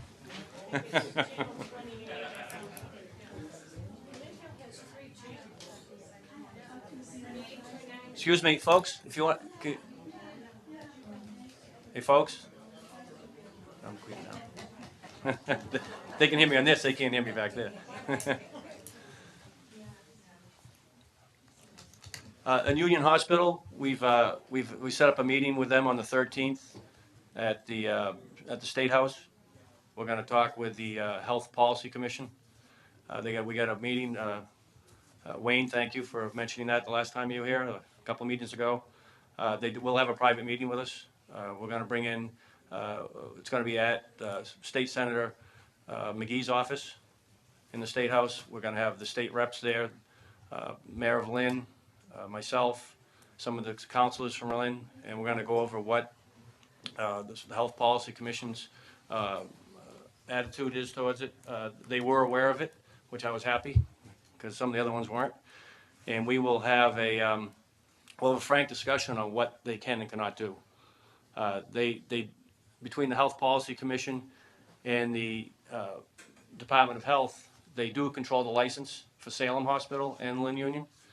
What they will do is tell us what leverage we have, if any, to get the hospital to stay open, or at least getting some emergency services closer to Lynnfield, because the history has been lately that these large hospitals, if the one down in Quincy is the most recent one, they fought it and it's still closed. But what I understand is they had some emergency services available to the local residents that were much closer than we're getting. So we'll be talking about that on the 13th. It's like we're going to have a 1 o'clock meeting that day with them. So I'll update everybody at our next Selectmen's meeting and let you know how that went. And believe me, I think we've got all the elected officials from this area that will participate in that, and everybody's on board with trying to get something. So it affects about 100,000 residents that always went to Lynn Union. So we appreciate that. I'm concerned about that. My son is a paramedic in Linfield. Yeah. And not that he takes a lot of people into the Lynn Union Hospital. They go to Salem, or they go to Mass General. They go, depends on what the problem is with the patients. Well, Linda, the big concern, of course, we'd all like to keep it open and have it available for all types of treatments. The big concern is emergency and trauma care. Okay, from the town of Lynnfield, 60% of our emergency calls go to Lynn Union. Okay, now we'd have to travel to Salem, or Melrose, Wakefield, or Winchester, or Beverly. All right, they're all 25 to 30 minutes further. All right, that's going to a big difference. That's the difference between life and death in a lot of circumstances. But it also depends on what happens with the patient that they have Correct, correct. All right. The other thing, I don't know if anybody listened to it on the radio. Mary Stewart, who's been spearheading the Save Union Hospital from the Linfield side, she had a radio program. She had Tom Shattuck come in from Boston Herald Radio, and he actually broadcast from somewhere around here, Right here. right here, and he had a couple of spots on Friday where he let residents come in and whoever that she scheduled to come in for little 10 and 15-minute spots during the day and talk about why it was important. And I think even Steve DiFilippo at Davio's was in here for plugging his restaurant, and he talked about 5 minutes about a story about how Lynn Union saved his finger or something when he was a kid.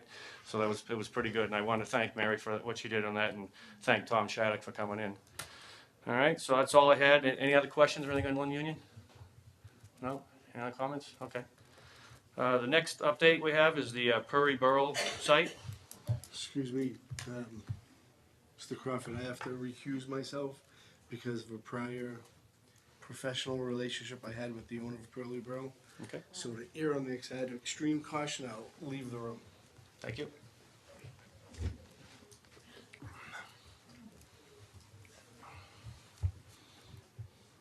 Mr. Chairman? Yes. Mr. Barrett's still sitting here. He's in a direct abutter of Fairleigh Burrows. He has to leave the room. Not at all. Yes, he does. He's a direct abutter. No, Yes, you do. I'm a resident of Winfield. You're a direct abutter. So is Mr. Terranova. So You're a direct abutter, Mr. he also You have to leave the room, or I will file a complaint. filed one. Good luck. Good, I will. And Good I'll luck. ask for an expedited hearing. You're a direct abutter, you have to leave the room. As you know, and I pointed it out to you less than a year ago, the Ethics Commission says the appearance of a conflict is a conflict. And you're being a direct abutter, that's a great conflict. And this is also another reason why, there's a great reason to have a five-member board. You're a direct abutter, Mr. Barrett, leave the room. Mr. McDonough, Mr. McDonough, it's been noted, okay? Thank you. As far as Pearly Borough goes, I asked Representative Jones at the State House, who addresses these issues on the state issues, on the state side, to contact the Bank of New England. And if you followed this, one of the holdups in getting anything done at this site is the bank has $1 million mortgage on the property.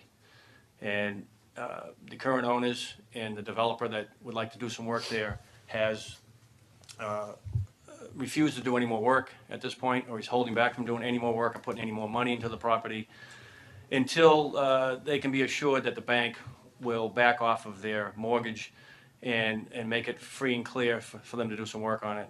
And so we've reached out to the lobbyists that represent the Bank of America at the state level. They have gotten back to us. They have agreed to come to the table and make adjustments to this, and they said they would speak with us probably later this week or early next week. They're the vice president of the bank that works with us, that would be working with us, was tied up the first couple of days, and we're trying to get a definitive date from him. We would like to sit down and see if they will forgive this mortgage and let the town work with the developer and the owners to try to move forward on this. The plan is if that stalls out for some reason, it doesn't work, then the town will pursue a legal action that could possibly create a receivership. So the receiver from the court would be able to work directly on the property on the town's behalf without the town taking any liability, which is the big reason why we don't take it directly ourselves.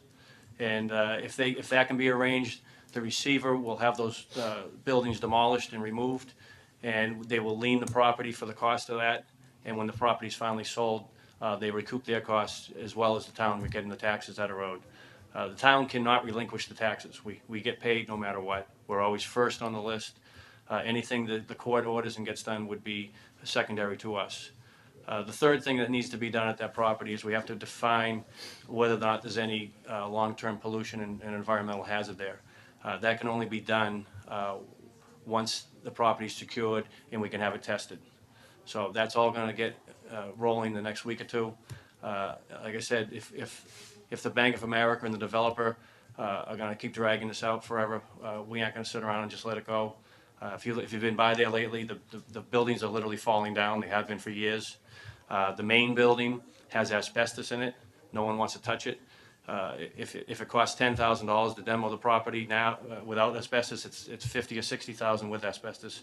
They do not want to put that money into it. So we're trying to get to a point where that can get done, that can get cleaned up.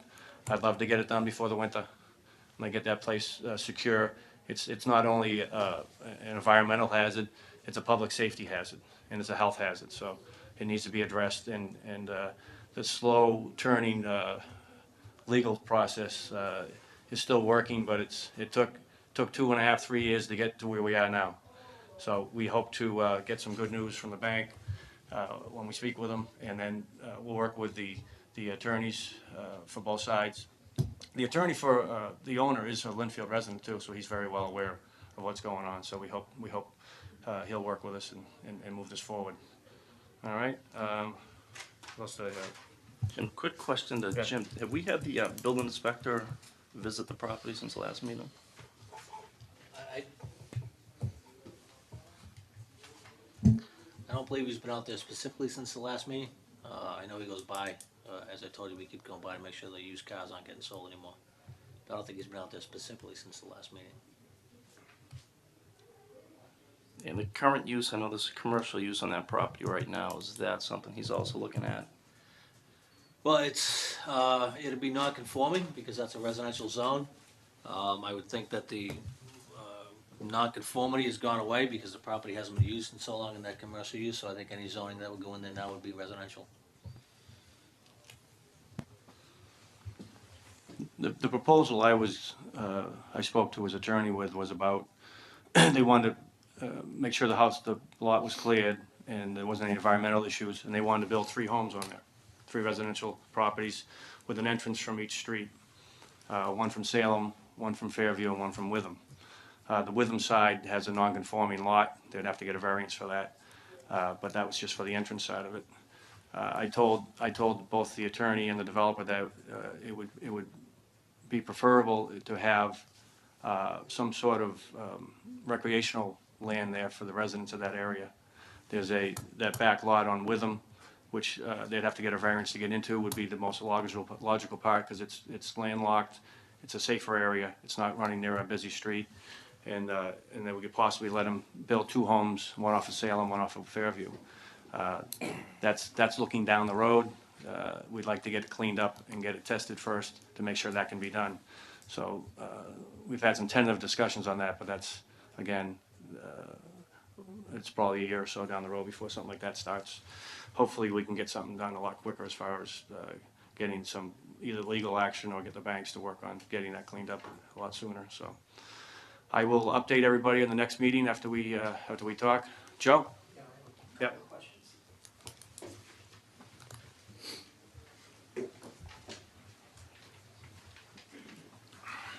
Joe Duhame, 57 Fairview Ave. So I was here last meeting, and one of the things we talked about is, well, first I want to say that I appreciate what the selectmen are trying to do. I know your hands are tied to some extent, but this has been going on for 5 years now. I believe that the gas station hasn't operated since probably, I believe it's 5 or more years ago. Mm-hmm. And I think we've established that there is a safety hazard there with asbestos. Is that, or we believe there's asbestos there? They have determined there is asbestos, okay. Yes. So if that's the case, there's an immediate safety hazard, right? If the buildings were to collapse, you would be talking about airborne asbestos, which is a safety hazard. So I think we clearly have established there's a safety hazard there, there's an environmental hazard. We talked last time about potentially raising the building, so there's a cost associated with that. I think, Mr. Boudreau, you were gonna look at maybe what the potential cost would be. I know you had come up with some estimated or just kind of round costs that you thought it might be. I was just wondering if you were able to find out any further what the cost might be. No, we haven't got too much further down that line until we get some guidance from town council. And he's looking at the other issues that we talked about. Okay. So again, 5+ years, we've got some immediate safety hazards there. You know, a number of things could happen. You've got, inevitably, you probably have lead paint there as well. We've got some other neighbors that are here too, I'm sure want to speak, that are even closer to the property than myself, and they've got some young kids. So, you know, I had asked last time, that I was here, which was a month or so ago, and then a year before that, if we could do, the town could do something immediately to address that immediate safety concern that we have. And it seems to me that you've got the surface and then you've got subsurface. I think I had heard, we talked last time about if you disrupted the subsurface, that's potentially a problem. But it appears to me that you could address the surface area, all the buildings, raise the buildings, and address that safety concern. Right now, the buildings, as you indicated, are basically falling down. If a kid from the neighborhood, it's not fenced off, if a kid from the neighborhood were to wander into the property, which could very easily happen because there's tons of kids around that property, and the building were to fall in on them, I would think that the town ultimately could be liable for that. I couldn't say for certain, but I would think there could be some liability to the town if they knowingly know there is a safety hazard there. So, all I want to see is that something gets done about it. It's been way too long. It's been 5+ years, and I understand, it's difficult, but something needs to be done to at least take away that immediate safety hazard that exists there, and that's, ultimately what my objective is to see that addressed and not have to wait another, 5 years certainly, or it should be addressed now. Right. Well, no, Joe, I agree. I mean, I've been working on this for the last 2.5 years, and it's quite frustrating, especially someone in my business that's used to getting everything done immediately, but that's the difference a lot of times between the public and the private side. And what you have is after our last meeting, I did speak with town council. And town council looked into the process you need to go through, even to do it quickly. You can go to court, you can get a court order. Both your health inspector and your building inspector can deem the property a safety hazard and a health hazard. You can go to court and get they'll issue a judgment or a warrant to have the buildings raised. The problem with that is there is an appeal period for the owner. The owner can file an appeal. He can drag that out for a year, and that's just not acceptable. If I have another avenue that's much quicker and still getting us to the same point, I'd like to pursue that. So I think we should work on that. What we're working on first, it'll be something I hope to get that done before the winter. That's the goal. I was pretty happy to hear that we could go in there until I heard about the appeal period, and that they most definitely would probably appeal that just for the costs. The costs involved that we would have to incur on a town-based demolition is more than they would pay, probably a lot more.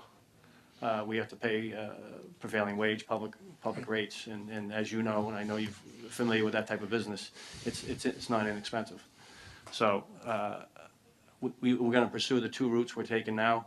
I've talked many times with town administrator and town council, almost on a daily basis on what we can do with this. And believe me, it's just as frustrating as you are trying to get this done. And believe me, I'm getting as little or no cooperation from the owners as possible. I mean, they sent me on a wild goose chase 2 weeks ago with a contact at Bank of America. It was somebody that didn't even exist, and I was not too happy about that. So I guess my last question would be, what do you think is kind of a realistic time frame if you're pursuing that other avenue that might come to fruition? Well, we're talking about a couple months. Yeah. So that's why I'm hopeful that could get done by the winter. And it makes more sense the way that we're doing it that way, that if that time frame happens and the owners work with us, that's the hard part. You can get the Bank of America to work with us, we can get the state to work with us, even get the DEP to work with us, but if the owners don't work with us, it slows it all down to a crawl. Which we know from past experience probably won't be the case. That's right? been the experience right along. Right. Yeah, right along. They wouldn't do a thing last time until they were threatened with the day they were supposed to go to jail. Right. Then he finally I recall. agreed. So that's what we've been dealing with, and hopefully it gets better, because they claim to have a developer that wants to build on there now. So they get some motivation to try to do something. So we hope that will help move it along. Wasn't too happy about the information they gave me last week about the bank, but we worked around that, and Brad Jones was very helpful at the State House. He was I wanted to thank him for that, and he and I have talked a couple of times, and he's going to talk to the senior vice president tomorrow morning on what the next step's going to be and when we can meet with the bank. Good. All Right. right. So listen, I appreciate what you're trying to do. I know it's Yeah. difficult, but all we want, as taxpaying citizens is we want to see something done with the property. Right. And it's been 5+ years and it's I agree. definitely a safety hazard. So There's no appreciate question. it. No question. Thanks. Thanks, Joe. Appreciate it. Thank you, John. Anyone else? Any other neighbors like to talk about it?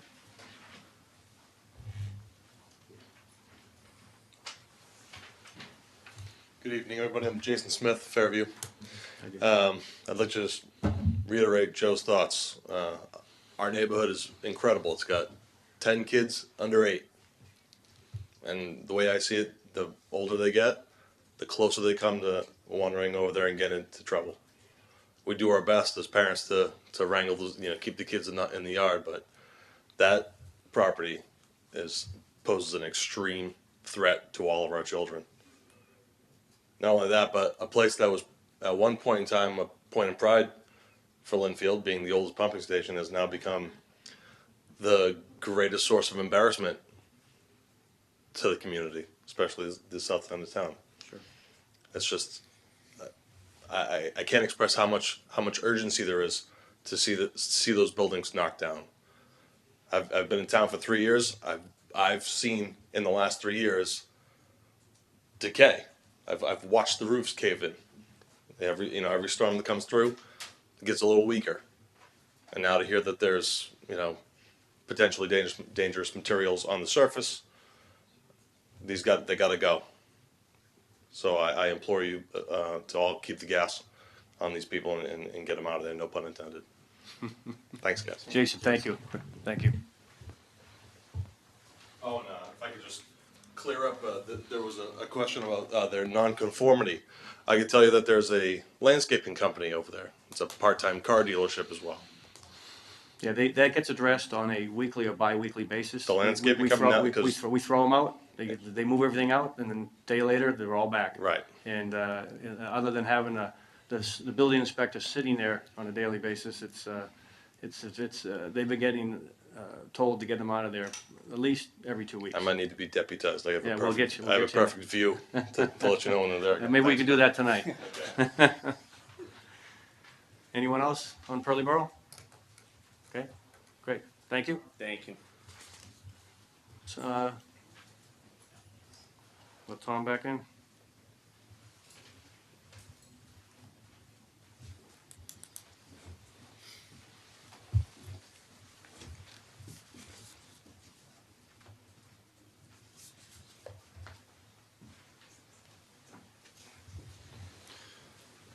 All right, the next item on the agenda is the update on the Camp Curtis Guild cell tower.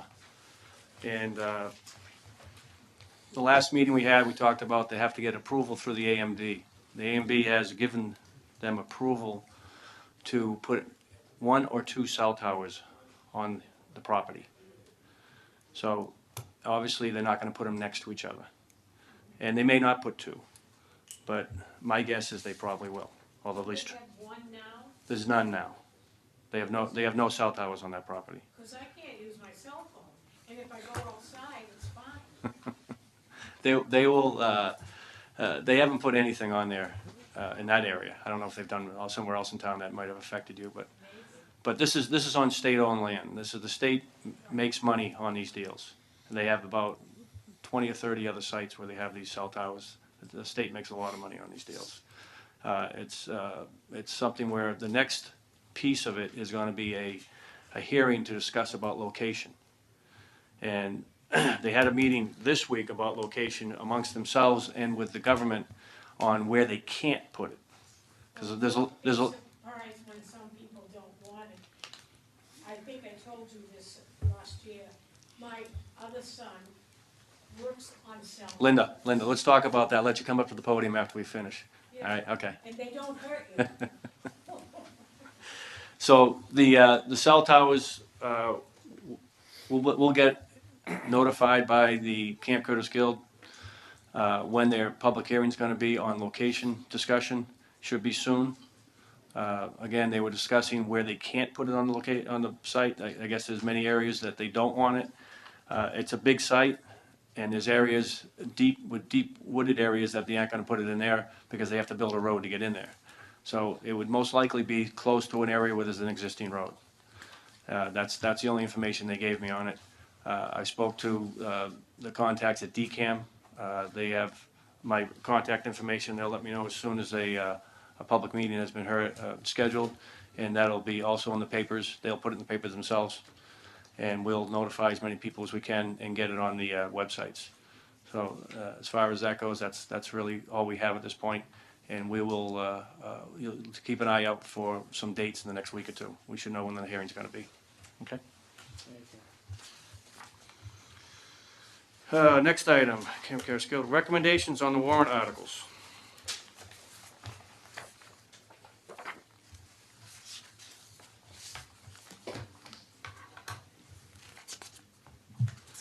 The board should have a copy of the warrant in front of them. For people who either didn't see Friday's meeting or weren't able to attend, I think the first thing we should let people know is the zoning article that was proposed for CVS has been withdrawn. So that is not on the warrant for this town meeting. Article 1 is unpaid bills from previous fiscal years. We have 5 totaling $2,590.68. The majority of that is $2,400 for the appraisers group. They're the ones who did the appraisal on Center Farm for us, and they didn't send us a bill to the end of August. So I couldn't pay it because it was beyond the date that we had to pay it.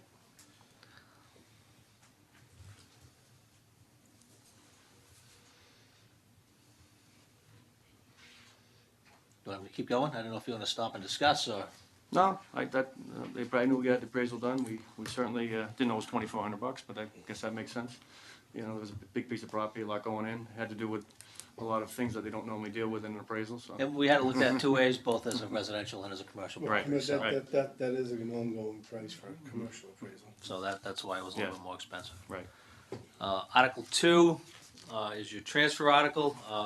From the sense I got from the board this evening, this article will change, at least the amount will change, as we will be inserting some sort of transfer for the police overtime line. Right now, the total of the transfers that are being proposed are $265,130. They're comprised of the following: $20,000 for selectmen other professional services. This is requested by the CFAC committee. They've been working for several years now on getting all their information together about the town's facilities and the plan for the town facilities. And right now they're sitting on all this information. They really need someone to help put it together into a presentation and into a digestible version of what they want to do. $25,000 for selectmen property and casualty insurance. Our renewals don't come in until after town meeting. And every year we get a list of all our properties, all our assets. When we were looking at it this year, the athletic fields were not on there, the facilities building was not on there, and the cable studio here at the Merit Center was not on there, so those have all been added to our property casualty insurance, and that's a large part of what that increase is, those new facilities having to cover them for insurance. Town accountant salary, $18,000. We all know the town accountant will be leaving. This is her accrued vacation and personal time that she needs to get paid when she leaves. At the same time, we will be proposing $2,500 for the assistant town accountant in her overtime line. We think there'll be additional work, obviously for her, with only one person in that office. The Board of Assessors, we've been without our assessing manager for about 2 months now, Bob. Yes. As the assessors look to fill that position, they're contracting with Patriot, which is their consultant that does all their property appraisals and stuff like that. They're going to help them just make sure that the new growth figure and some of the other paperwork that needs to get filed gets done in the absence of the assessing manager. Firefighter salaries, as the board's discussed, and we've discussed further down, we have a firefighter who is going to be retiring this fiscal year. That is her accrued benefits that she is owed upon retirement. That is $30,008. The library director salary is $15,650. The library board of trustees is looking to have the library director still work on a part-time basis when the new library director is hired upon her retirement, to help up until town meeting with the ongoing building project. So a portion of that will be for salary, and a portion of that is for the accrued benefits, vacation, and personal time that the library director is owed upon her retirement. Short-term interest, $7,500 on the band. We rolled over those bonds in June. That's just the difference of what we appropriated and what we owe on that band. The big one is federal Medicaid, $61,472. This is an estimate based upon last year's final budget and payroll, and what we've paid in the past. I know I've had conversations with the board at the last town meeting. This is a number that the town just doesn't seem to get right. And for the next fiscal year, I think we have to do a better job of getting it right. But this is the accountant's estimate of what we will need to get to the end of the year. Water Pollution Abatement Trust Septic Administration, $10,000. This comes from its own fund. The town several years ago adopted the Water Pollution Abatement Trust Septic Program. We get a loan for 0% from the state to lend to people to fix failing or failed septic systems. Under the statute, we charge 5% interest on that. The interest goes into an account that we maintain that eventually will become a self-fulfilling fund.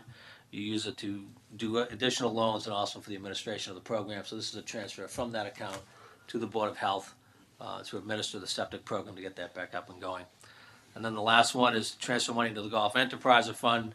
The board will remember in 2011, the town appropriated $300,000 in golf retained earnings for capital improvements and operating costs, mostly for King Rail. Because we're paying to operate a golf course without actually running the golf course. Those monies have now been expended, and as the board is aware, we had to go out to bid 3 times to actually get a contractor to come in and do the work at King Rail. So we are anticipating that we will be short this year because we didn't get open in time for this summer and fall season. We do have a contractor. I've signed the contract. I'm waiting to get it back. But that work will get done this fall, so we will have golf at King Rail in the spring. But we still think at this point that will be a little short because, again, we're basically running 2 golf courses on the revenue from 1. And those are the transfers. Where the money's going to come from, we'll take $5,000 from the assessing manager's salary since he's not currently working, $10,000 from the Water Pollution Abatement Trust, $21,472 from retirement, $40,000 from workers' compensation, $70,000 from free cash, and raise and appropriate $118,658. And again, we will be adding, I'm going to guess, in a $30,000-$40,000 range just off the back of a napkin for the police overtime. Okay. Great. Could you explain what additional appropriations dash raise and appropriate fund is? That's taxation. Taxation, right. So this is the excess. This is when we get all of state aid numbers and everything's done. This is the additional that we have to raise. There's actually, it's closer to 200,000, so we're not actually raising and appropriating the whole amount.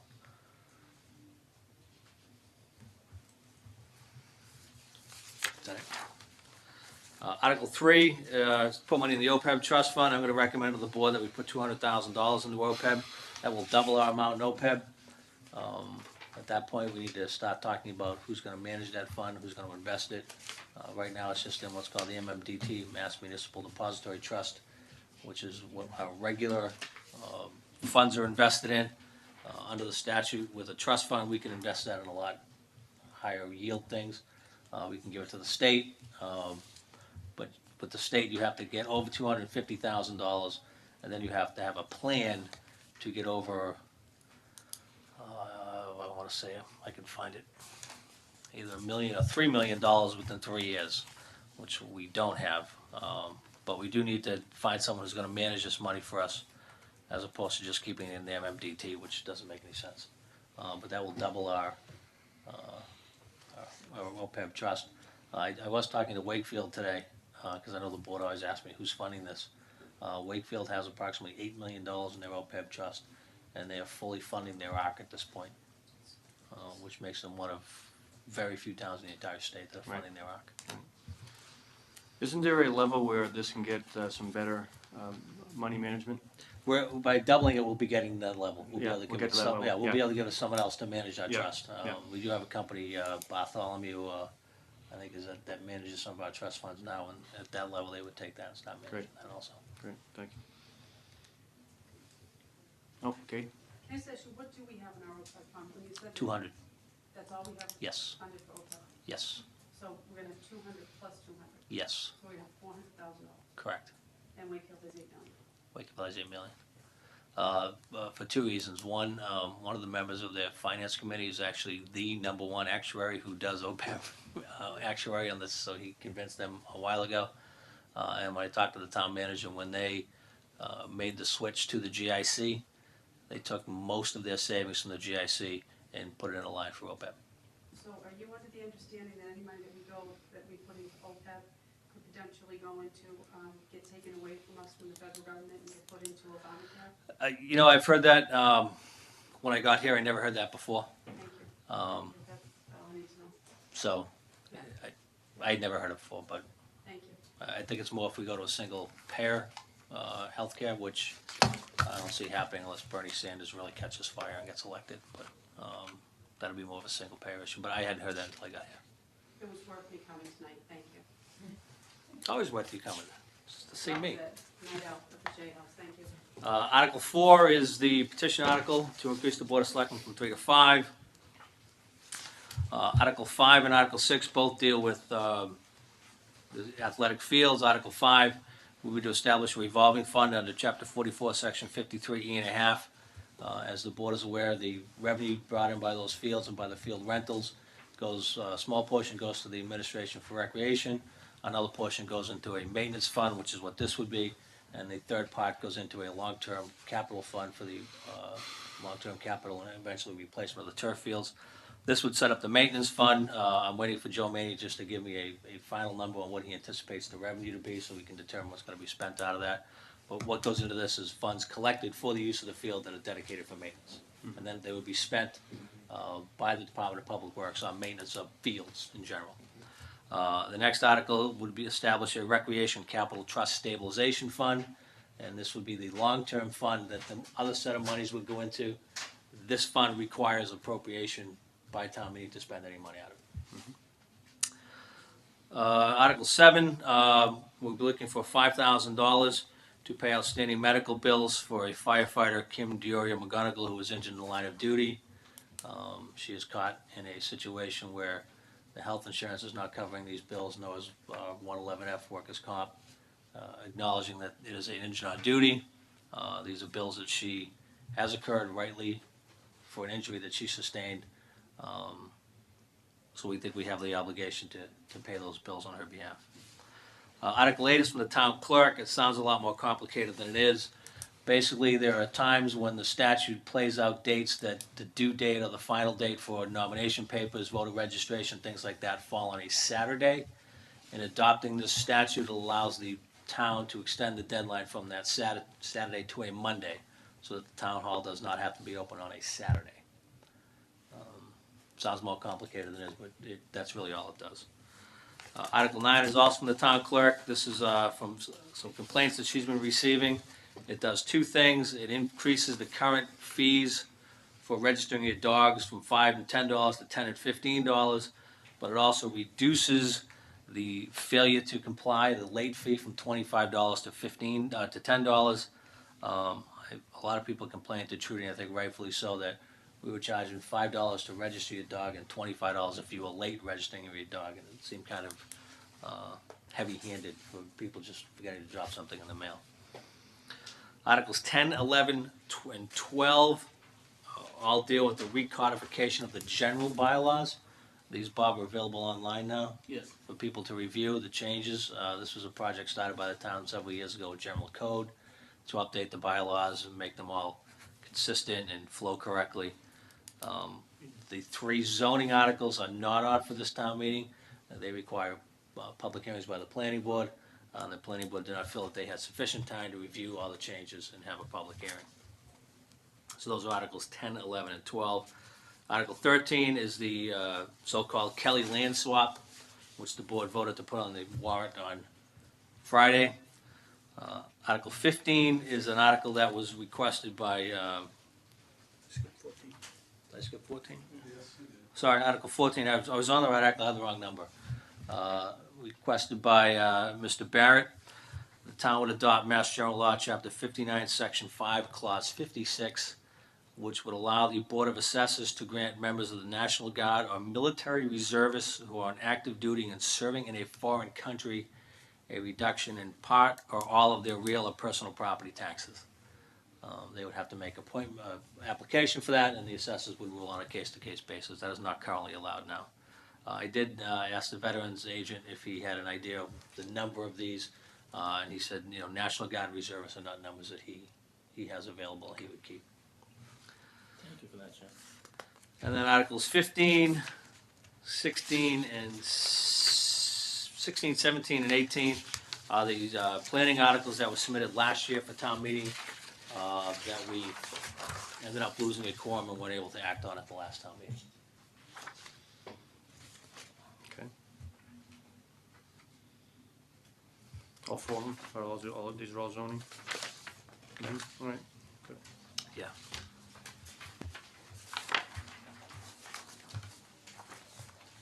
Can I ask a question? Heather Keane, Canterbury Road. I have a question about the signs. So that was Article 21 and 22 last year. We had a special meeting. We rallied up a lot of people to come to the meeting a week later, and we were shy of just a few votes, or a few people to vote. And now it's at the bottom of the list. Can I ask, how that happened? I'm not that familiar with how you order these articles, but I'm curious to know what the decision was and what was decided to put that at the very bottom of the barrel when people will probably end up going home at the end of a very long night at town meeting. Well, the zoning articles are typically handled last.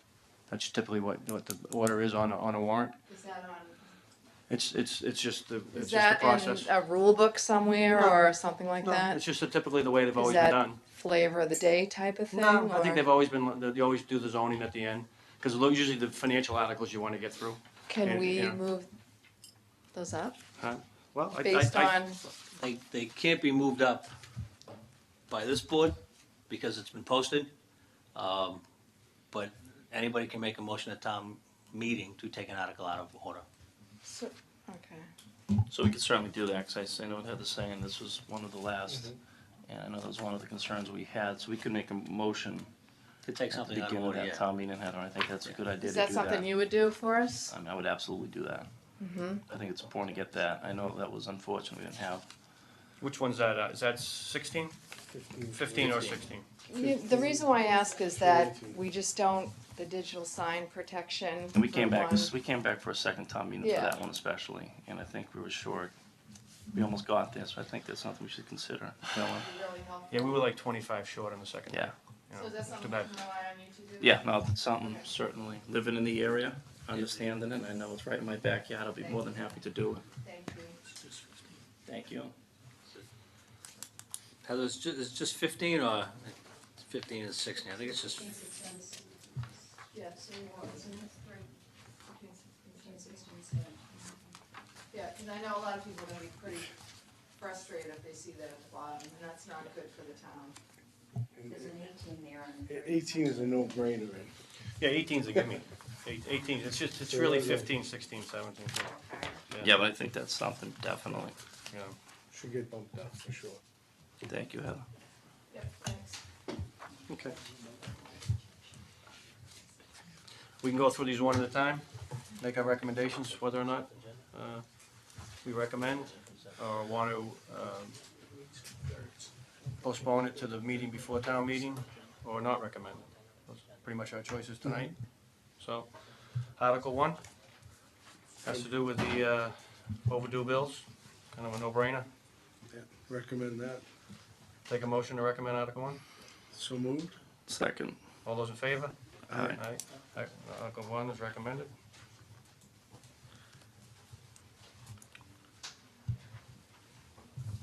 Article 2 has to do with the fiscal year, sums of money supplement certain fiscal, 2016 fiscal year purposes. Again, Jim went over that in detail. But we're waiting on the police department, so should probably defer till. We'll defer that until we know the police department amount.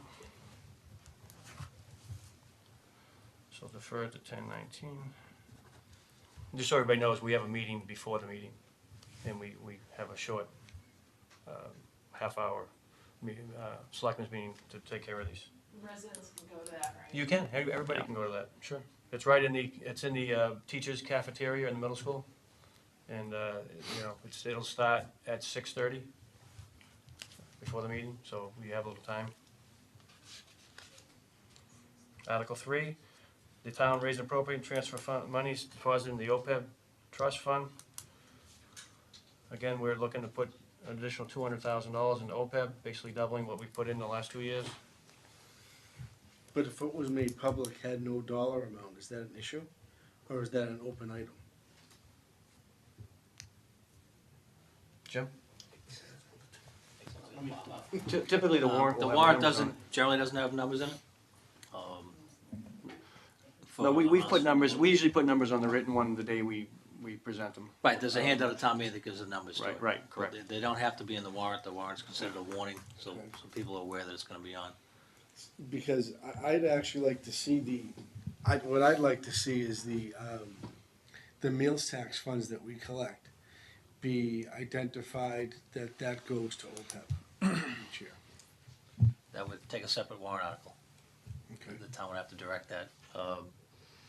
It actually takes a special act of the legislature, but I know one town that we do it, and we just told them, no, we weren't gonna do that, and we just did it anyways. But. So you just transfer whatever that dollar amount. Yeah, you would need it, but you would need a town meeting vote to move those funds, yeah.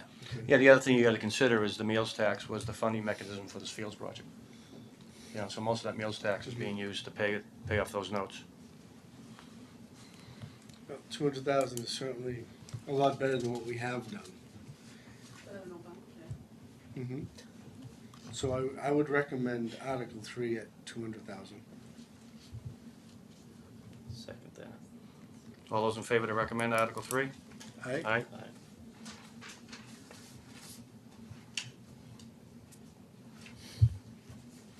Article 4, article to change the Board of Selectmen from 3 to 5. That I would recommend.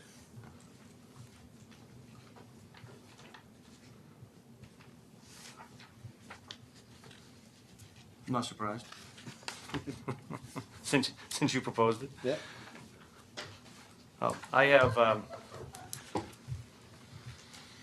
I've always expressed my displeasure for the way this was presented and the process that you're trying to put this through and circumventing the entire ballot process and the home rule charter changes. If we're gonna make a change to our charter, or even ask to have a charter change within the town, it should go under a charter review. It should be brought to the town and have discussion, have some debate, have some other changes. A charter change of this type has some unintended consequences. Numerous parts of our charter itself refers to the selectmen and what they do. There's also parts that refer to 3 selectmen voting on something. And what, you know, you have to do a charter review to do any kind of change like this. It's not something that you want to bypass the entire town. Also, if you got 200 or 300 people at a town meeting and 150 people vote on this, and you got 150 people voting on something that's going to change the entire town. Just look at our last election. We had 3,000 people come out and vote in an election, and you're asking 150 people to make a change here. Why don't we give those people a chance to take a look at this, debate it, and do a charter review, and if we want to bring it to the ballot at a future time, I think that's when we do it. This is certainly not the way to change a charter in the town. Chris? I think I'd have to concur. I think I made comments at the last meeting. I think a change of this significance is a charter review. I think this, I mean, to put together a review of the charter and get input at least over a year or half the year and get as much input as we can on a change of this significance, I think is very important rather than having it proposed a month and a half ago and then having a decision in October. I think it's extremely important that the community really thinks this one through before we make a decision of this magnitude. Do you have a recommendation? I recommend against Article 4. I second that. All those in favor not to recommend Article 4? Aye. Aye. I'm against not recommending Article 4. You're against not recommending articles, so you're in favor of articles. So you're in favor. That's like a double negative. A double negative, that's right. Any discussion from the floor? No, these are just recommendations from the board. Article 5, to set up a revolving fund account to pay expenses and related maintenance upkeep for the athletic fields. This is what we talked about. We started collecting monies and fees for the athletic fields. We have to set up these trust funds to put the money aside. And we need to talk about, actually, we already talked about at the last change of the MOU on what percentages will go into these accounts. So we actually have to set up the accounts through town meeting, and these monies will be deposited in the correct accounts. And just to give you a quick update, so everybody knows about it, they probably raised somewhere in the $35,000 range just over the summer. And according to Joe Maney, there's another $40,000 or so coming in from the fall contributions. So there's already a good amount of money going in there, and that gets split up between the different accounts. So Article 5 will be set that first account for the maintenance. So if we have a motion to recommend or not recommend? Can we block Article 5 and 6 together? And Yeah, we can put them recommend together. both? We can put Article 5 and Article 6, they basically the same Since, yeah, idea. yeah. We can make a motion to recommend both Articles 5 and 6. I'll make that motion to recommend Article 5 and 6. I second that. Yep. All those in favor? Aye. Both 5 and 6 have been recommended.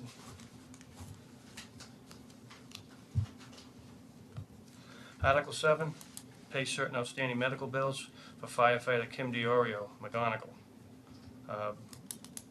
I think we've all discussed this with town administrator, and I think this is a no-brainer. There's a roughly $5,000, Jim? Yeah. Roughly $5,000 in medical bills that we believe should be paid by the town, and I believe she's gonna retire. She is in the process. Yep, she's gonna retire after that, so I take a motion to recommend Article 7. This here will solve a long ongoing problem, right, Jim? Yes. So I would certainly recommend this. I second that. All those in favor? Aye. Aye. Article 7's been recommended. Article 8, to see if the town will vote to accept the bylaws, the general, That's all right, so this is, so we, so they have to open town hall on Saturday. I'll recommend Article 8. I second that. All those in favor? Aye. Aye. Article 9, change the fees for the dog licensee. I'll recommend Article 9. I second that. All those in favor? Aye. Aye. In favor? Aye, yes, that's definitely. The recodification. This was a mammoth task to recodify all the bylaws, and I know when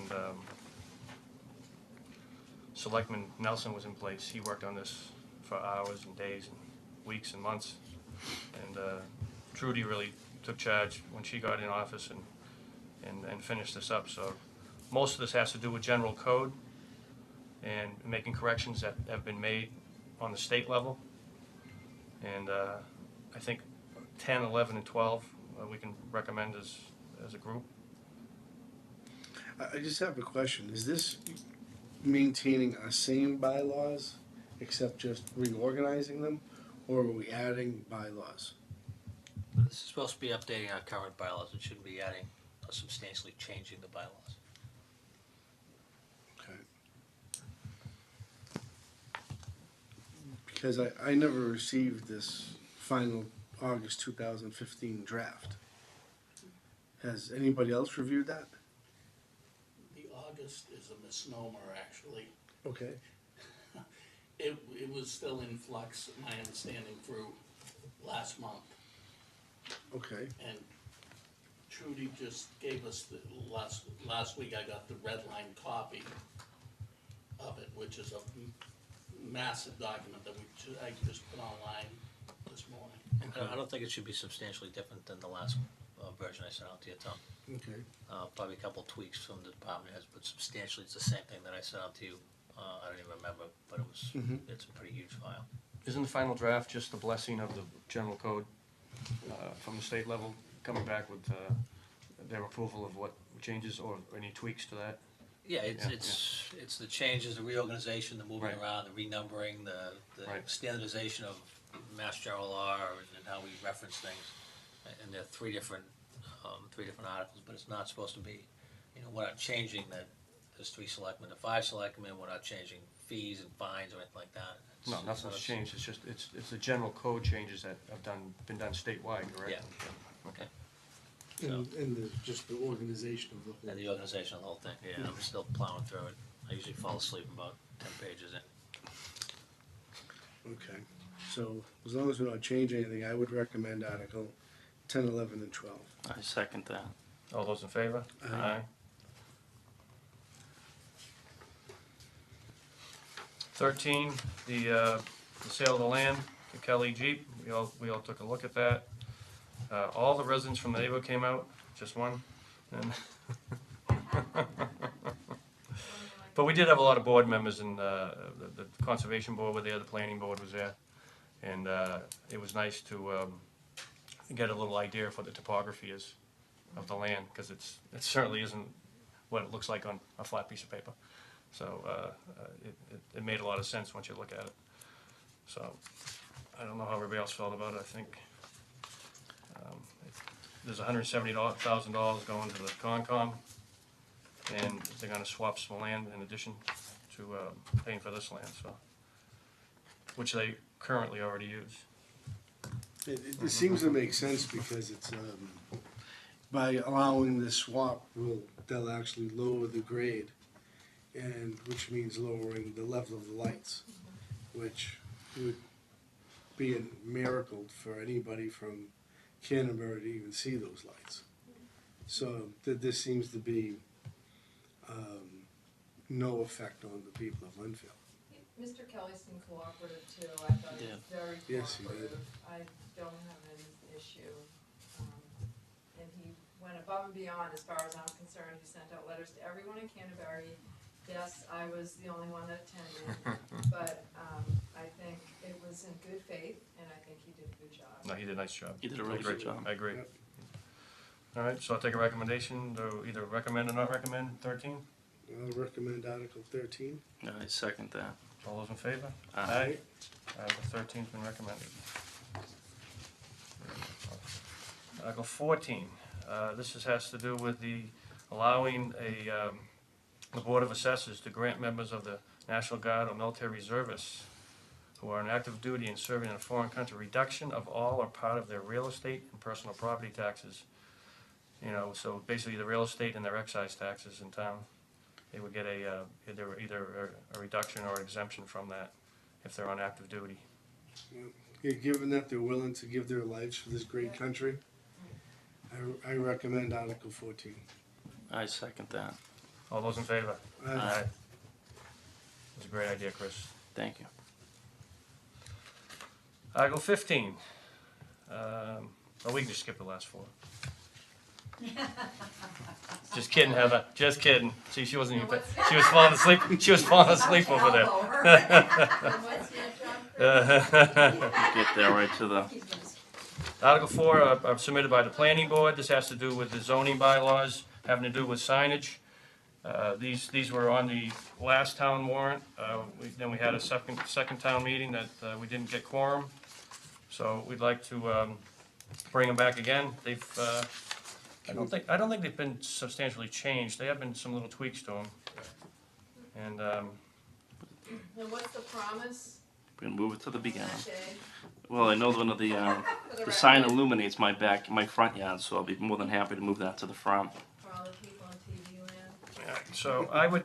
Can we group 15 through? I do all of them, yeah. I do all of them because the last 3 are really more. They're all zoning bylaws. It's more about definitions and how things read. 15's the only one with substance to it. Is Alan gonna get up, or is someone gonna speak? Yes. Explaining exactly what? Yes. A member of the planning board will get it. I assume it's Alan. Okay. Yeah, they'll get it. Okay, so I'll take a recommendation to recommend Articles 15 through 18. I'll recommend Articles 15 through 18. Happily second that. All those in favor? Aye. Aye. Thank you. Thank you. we go. Beautiful. That's for that. Next item we have is the use of town facilities for October 30th on the Common. Linfield Recreation wants to do a community Halloween parade and party, and dance party and more. How much more could they do? What are you going as? So they want to close South Column Street with barrels on the Friday the 30th from 4 to 6:30. I think these are a lot of fun. It's one of my favorite holidays. That's good. Any questions or comments? No. Like a motion to Well, we took part in this, Chris, when we were on LRC, right? We did. It's outstanding. I think Kaylee and Michael weren't old enough at that point to really enjoy it. So I'll make a motion to approve the request by LRC for the Halloween parade and more. Yes. I second that. All At least those when we ran it. All those in favor? Aye. Next one, we have the minutes from September 9th. Anybody have any questions or issues?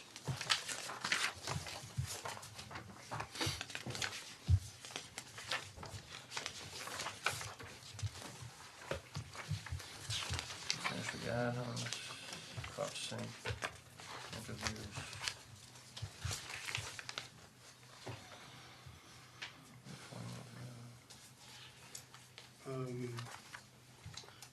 First,